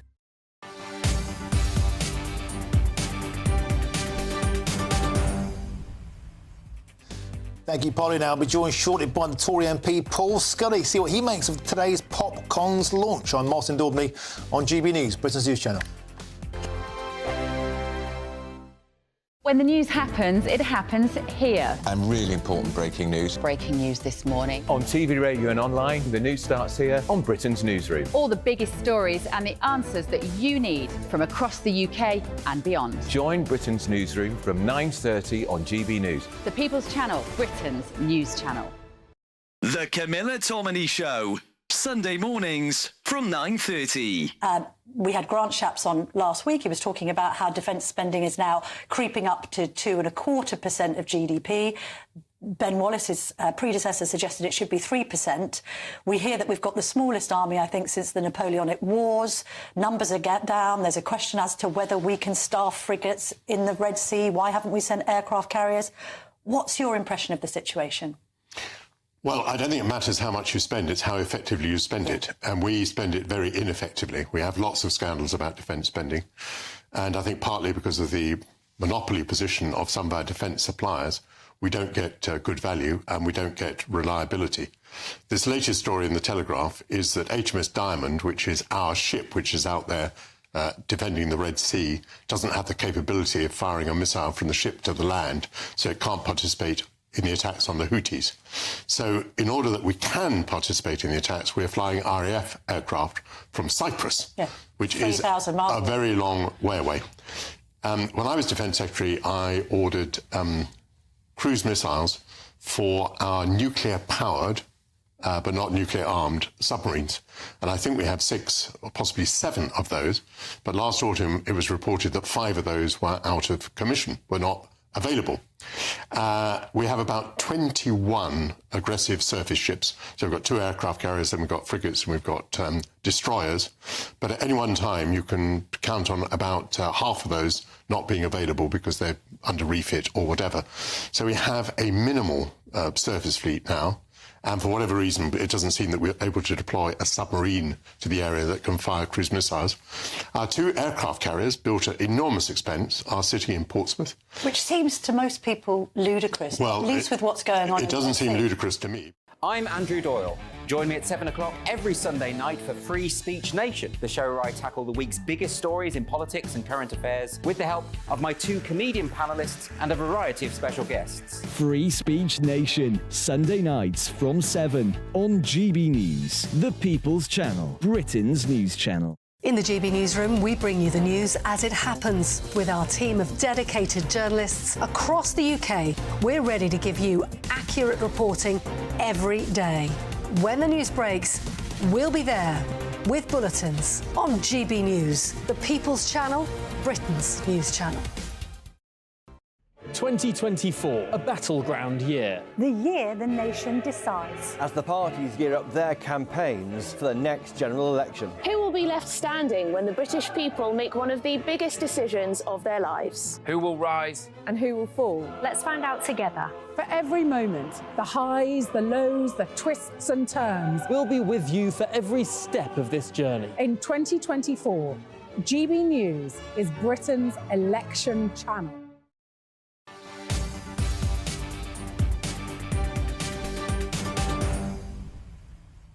Welcome back. It's 5:40. You're watching or listening to Molson Daubney on GB News. Now, let's get more now on the Popular Conservatives. That new movement launched today with Liz Truss front and centre, back from the wilderness. And the former Prime Minister has started with a bang, hitting out at Rishi Sunak's government for failing to take on what she called left-wing extremists. Well, Paul Scully, who's the Conservative MP for Sutton and Cheam and is the former Minister for London, joins me now in the studio. Welcome to the studio. And also, of course, I'm still joined by Christopher Hope, who was at that PopCon launch earlier this morning. Let's start with you. So you've seen these movements come and go. It's had scorn poured upon it. Tobias Ellwood, gone back to the People's Front of Judea. I've been saying earlier on, now the Tory party seems to have more families than Coronation Street. Nevertheless, they are making noises which seem to be landing quite well. Is this another sign of a fragmented Conservative Party? I think actually this is the first sign of the so-called 5 families. I'm hoping it's going to be the first sign of them coming together in a sort of semblance of cohesiveness. Because what people want is a well-defined Conservative Party, a well-defined Conservative vision that we can get behind in Parliamentary Party, and that we can start to sell that vision to the wider public, who are absolutely screaming out for certainty. Do you think it's fair to say that the left-wing extremists are to blame for the mess we're in? After all, the Conservatives have been in power for 14 years. Yeah, I mean, it's been chopping, changing. You know, I mean, we've been through a lot. I was elected in 2015, so halfway, you know, so more than halfway through that process. We had a coalition government first. I had probably 6 months of normality. Clearly, it's not normal when you're a new MP. Everything's dazzling and shiny anyway. Straight into the Brexit referendum, straight into that 2 years of paralysis when Parliament lost its head, then into COVID, then into war in Ukraine on the European borders. So it's always been extreme turmoil around us, coupled with the rise of social media, which really means that people are digesting their news and their ideas in a different way to how it was in previous governments. That's quite a heady mix. Chris, you were in the room, you were there. What was the mood, and does it have any legs? I think it has more legs than I thought it did when I turned up. I thought there were about 10 or so Tory MPs. By the way, 30 MPs went to the party afterwards, which they would want to be seen in public, maybe because the whips weren't sure about it. Anything for a free drink. Well, but also I think there's a planning going on here, Paul, probably post-election. I looked around at the donors in the room, strategists, grassroots activists. That if you wanted to set up a party, the people in that room were how you do a party. So I think there's people are thinking here about the future of the Tory party, but whether the crucial thing, I think, is whether number 10 sees it as a threat or a support as they look for ideas to have the next election. Well, I'm hoping they're looking at ideas. To full disclosure, I was at the drinks afterwards, not because I didn't want to be seen. That's why I'm saying it on live television, because I had other meetings before. And how was it then? I don't see. I think it was. I think they felt really, Mark and others felt really positive about it. And what's interesting about it, I'm really keen to see what those ideas. I don't identify with a family or one family or another. And I don't want this to be a sixth family. This has to be something that's bringing together the right of the party so that we can have rediscover that broad church. Because what you do, I think, if you sit there on the right of the party, on either extreme, and say, come in, the water's deep, the water's warm, then people tend not to follow you. If you're in the centre, in the sort of bell curve of it, and take people with you because of the weight of ideas and these kind of things, that's when you succeed in this country. I wonder if it feels a bit half-cocked. I mean, I take the temperature from the comments section in like the Telegraph, the Express, the Mail, GB Views. The people, the Conservative voters, who just feel like the party just isn't tackling the huge issues, the huge elephants in the room. Immigration was barely discussed today. People are furious about the state of our porous borders, both legal and illegal. Islamism, net zero, endless immigration, globalism that's decimating the wages for the working classes. These are the things that people are talking about. And we're seeing in Europe, when they're given the opportunity to vote for those kind of parties, Meloni in Italy, in Netherlands, the Freedom Party, Sweden's Democrats, even the AfD, Le Pen in France. Now, we might balk at something, they're right-wing extremists. But people seem to want more changes being offered by popcorn. It feels a bit like a pint of shandy when we want a strong scotch. Yeah, that's a good point. But look, I think all of those issues are really, really important. I think what's happening, there has been a sense of disillusionment around Europe and around the world. I would see it slightly differently. Because we've tend to have centre-left governments in Europe, and in America, people are moving towards against the incumbents because we've shoveled 408 billion quid out the door. And clearly, you can't do that forever. We've got to work out how to get that back, hence the tax burden, etc. And so people are understandably looking at the here and now and the next 5 years. They don't give us thanks for trying to chart our way out of COVID. They're worried about what's in it for them. And that's why they're moving other side. But we do need to give them some full-fat conservatism so they've got that certainty. Did you hear that today when in the private conversation you had afterwards? Did you hear? You thought that I thought. Frankly, I think the PM would agree with most of what was said in that room. Yeah, I mean, so why can't you do it? You're in post. You've got the hands on the levers of power. You may not have it after the election. Looking at the polls, why can't you deliver on the anti-woke agenda? Deliver on a workable green agenda? Why can't you do it if you're in government? It seems extraordinary. I think, look, you've got a risk-averse party that's sort of because we've come out of that turmoil that I was describing earlier on, and so we've got. I think Rishi is coming to it from a particular point of view, trying to stabilise the market. stabilise the economy, and then starts to stretch out with that vision. But we haven't seen the vision yet, and that's really important. Something I've said before, I'll say again, we need to be getting onto a little bit more, showing a bit more leg, so that people know what we are standing for. Not now, but over the next 5 years. Interesting. Liz Truss said Britain is full of secret Conservatives. Well, how much longer are they going to stay secret? I mean, who are they going to vote for if they can't vote for a true Conservative party? That 80-seat majority board, it seems like a lifetime ago. It does, and it is incredibly frustrating. I talked about the fact that people aren't going to thank us for what we've done, and when you talked about the comments, the problem is the people that are laying the comments are the people that are actually interested in this. Most people are busy cooking eggs. They're doing other stuff, and so they'll see things by headlines or what someone else is telling them, rather than the depth that you're covering. The newspapers that you're talking about are covering. They're looking at it in a very different perspective. OK, well, we're going to live to fight again another day. Paul Scully, thank you very much. And Christopher Hope, as ever, superb stuff. Now, I'll be joined shortly by Clean Up Britain, an excellent, superb example of people power, the campaign group which want to end littering and fly tipping in the UK for good. They're taking the highways, National Highway, to court tomorrow. I'm Martin Daubney on GB News, Britain's news channel.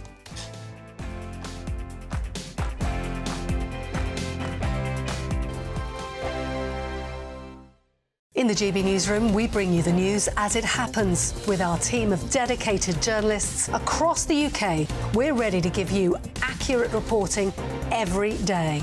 When the news breaks, we'll be there with bulletins on GB News, the People's Channel, Britain's news channel. Lee Anderson's Real World. Fridays from 7 p.m. Dr. Jane Jones, who's the clinical lead for Care After Combat. Yep. Jane, thanks for coming. And just tell me a little bit about your organisation. What do you do? OK, well, thank you for having me here so we can talk about Care After Combat. So we are an organisation, a charity, who work into the prison system, working with military veterans who've somehow got involved with the justice system and... So there's quite a high population of ex-servicemen and women in our prisons. Why is that, do you think? So 2014, the government did a review of who was resident in UK prisons, and what they found were that military veterans are the highest occupational group, and this obviously raises some concerns. Yeah. So the government wanted to do something about that, and so they supported Care After Combat initially just as a scoping exercise, really, to see if there was any way we could help these men and women actually, understand the problems that led to offending behaviour and go on to lead successful lives. So what sort of offending behaviour are we talking typically for people that's in prison that's actually served in our armed forces? Primarily, it's violence. Yeah. So that is the highest offence that we work with. Okay. But of course, the military, as with everybody else, it's the full range of offending behaviour. OK, so we're in a pub, Jane, Dr. Jane, and I guess for some people, the odd tip of alcohol is good, a bit of fun of a weekend, relax, let your hair down. But for some people, alcohol is not always their best friend, and I guess that plays a part in some of your veterans that end up inside. Yeah. Absolutely. So, speaking from my own experience, a good 2/3 of the people I work with have some kind of mental health problem or mental health difficulty, struggling to either adapt into civilian life or with some of the traumas they've experienced during service. People might self-medicate with alcohol to manage some of those thoughts and feelings. Yeah. Your weekend starts here with Friday Night Live with me, Mark Dolan, 8 till 9 on GB News. Big stories, big guests and big laughs as we get you ready for a cracking weekend. That's Friday Night Live with Mark Dolan. Fridays 8 till 9 on GB News. Bring your own drinks. The admission's free. Have a great Saturday night with me, Leo Curse, on the Saturday Night Showdown. It's a crazy world out there, so come and make fun of it with me, my panel of comedians, and a couple of people who actually know what they're talking about. This Saturday Night Showdown is your front row ticket to the clown show every Saturday, only on GB News, the People's Channel, Britain's news channel.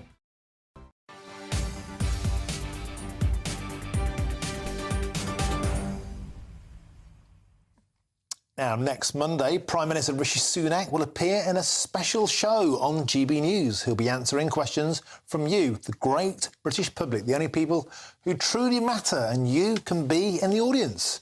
Simply scan the QR code on your screen right now or go to gbnews.com/PM. GB News People's Forum, the Prime Minister, will be live on GB News exclusively at 8 o'clock next Monday evening. Now it's 5:51. Is the litter in your neighbourhood getting out of control? Well, for campaign group Clean Up Britain, it certainly is, with a not-for-profit group setting out to stop littering and fly tipping in the UK for good. And joining me now is John Reid, who's the founder of Clean Up Britain. John, welcome to the show. Tremendous work. I love this sort of stuff. People power, doing something about an issue that's blighting Britain. What motivated you to start Clean Up Britain? Oh, that's very kind of you to say that. Thank you, Martin. What motivated me is that, like many of your viewers, I'm sure, I have a lot of pride and I love my country. And 14 years ago, I was driving from Edinburgh to London, 400 miles, and I don't think I saw 100 metres of road which didn't have litter on it. And unfortunately, the situation is the same today. We are the most filthy littered country in the Western world. It's a real disgrace and a major stain on our national integrity, and it depresses a lot of people as well. And I'm afraid the government's policy in relation to litter has been a catastrophic failure. And John, we're seeing some pictures on screen now that you supplied to us. Utterly horrendous littering all over the shop, particularly on roundabouts and the sides of motorways. And you're doing something about this, aren't you, John? You're having a talismanic court case tomorrow. Tell us about that. Absolutely. So tomorrow we're at Guildford Magistrates Court, and we are taking national highways to that particular court because we're alleging that they're in breach of their duty to ensure that the motorways are kept clear of litter. They have a statutory duty under the 1990 Environmental Protection Act. Unfortunately, they're flagrantly violating that duty. You can see on the pictures that are in front of everyone's screens at the moment, it's an appalling state. They just completely disregard their responsibility, and in the process they're breaking the law. So they're breaking the law not only around Guildford but all over the country.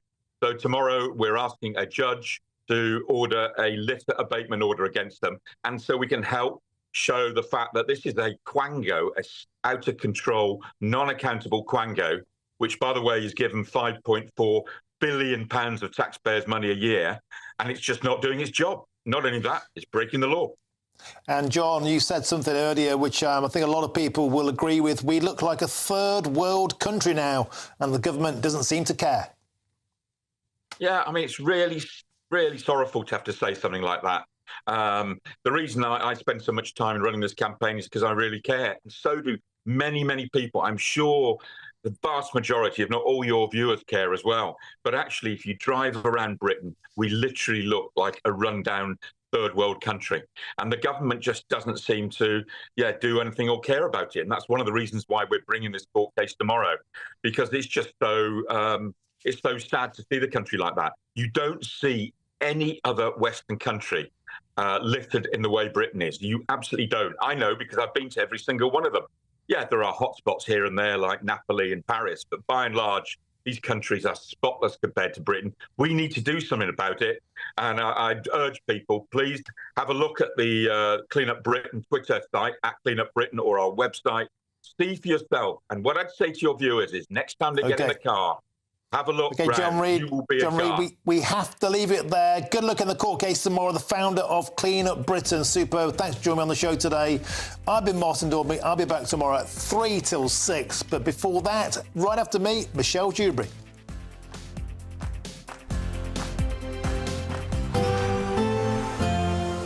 A brighter outlook with Box Solar, sponsors of weather on GB News.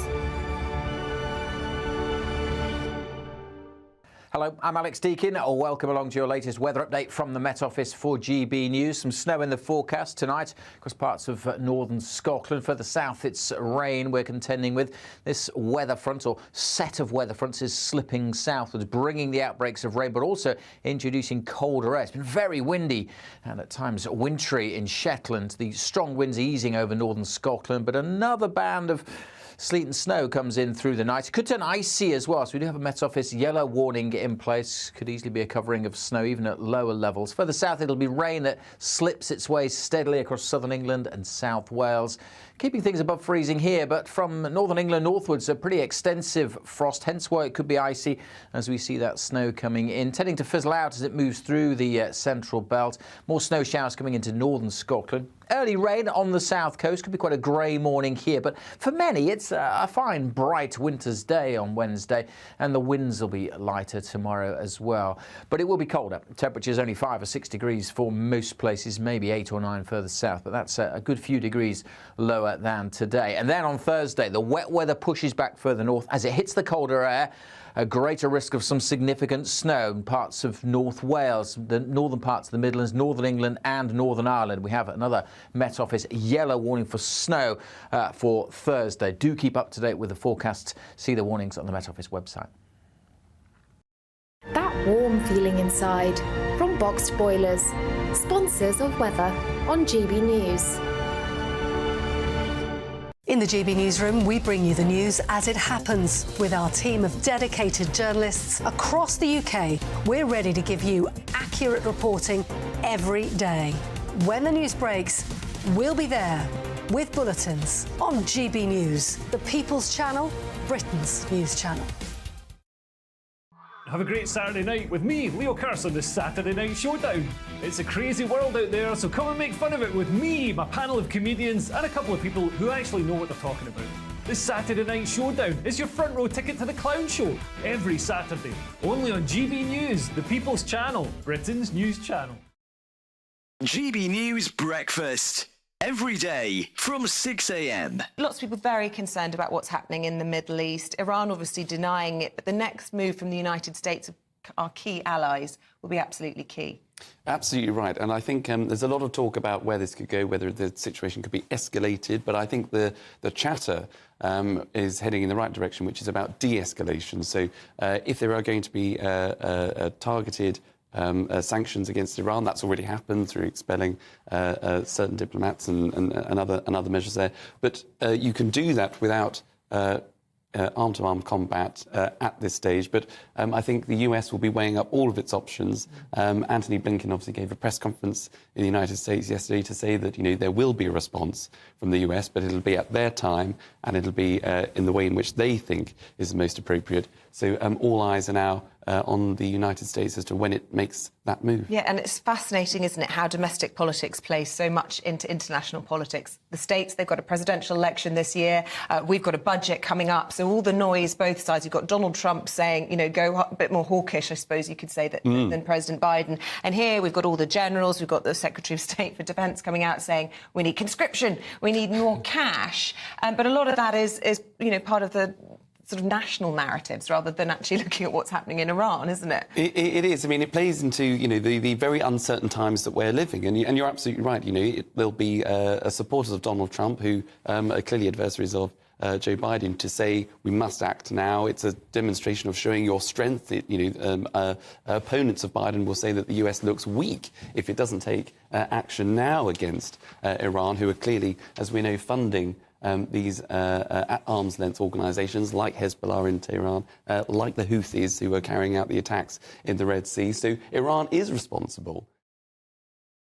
Every Sunday from 11, join Michael Portillo. There will be topical discussion, looking at the week before and the week to come. So kick back and relax at 11 a.m. on Sundays on GB News with me, Michael Portillo. GB News, the People's Channel, Britain's news channel.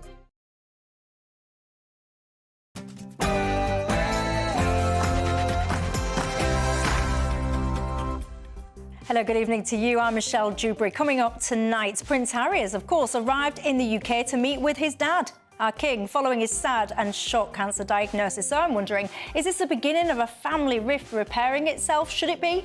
You tell me. And the man suspected of the Clapham chemical attack is still on the run 6 days later. Why on earth has this fella not been caught? And this whole notion of so many asylum seekers apparently converting to Christianity in order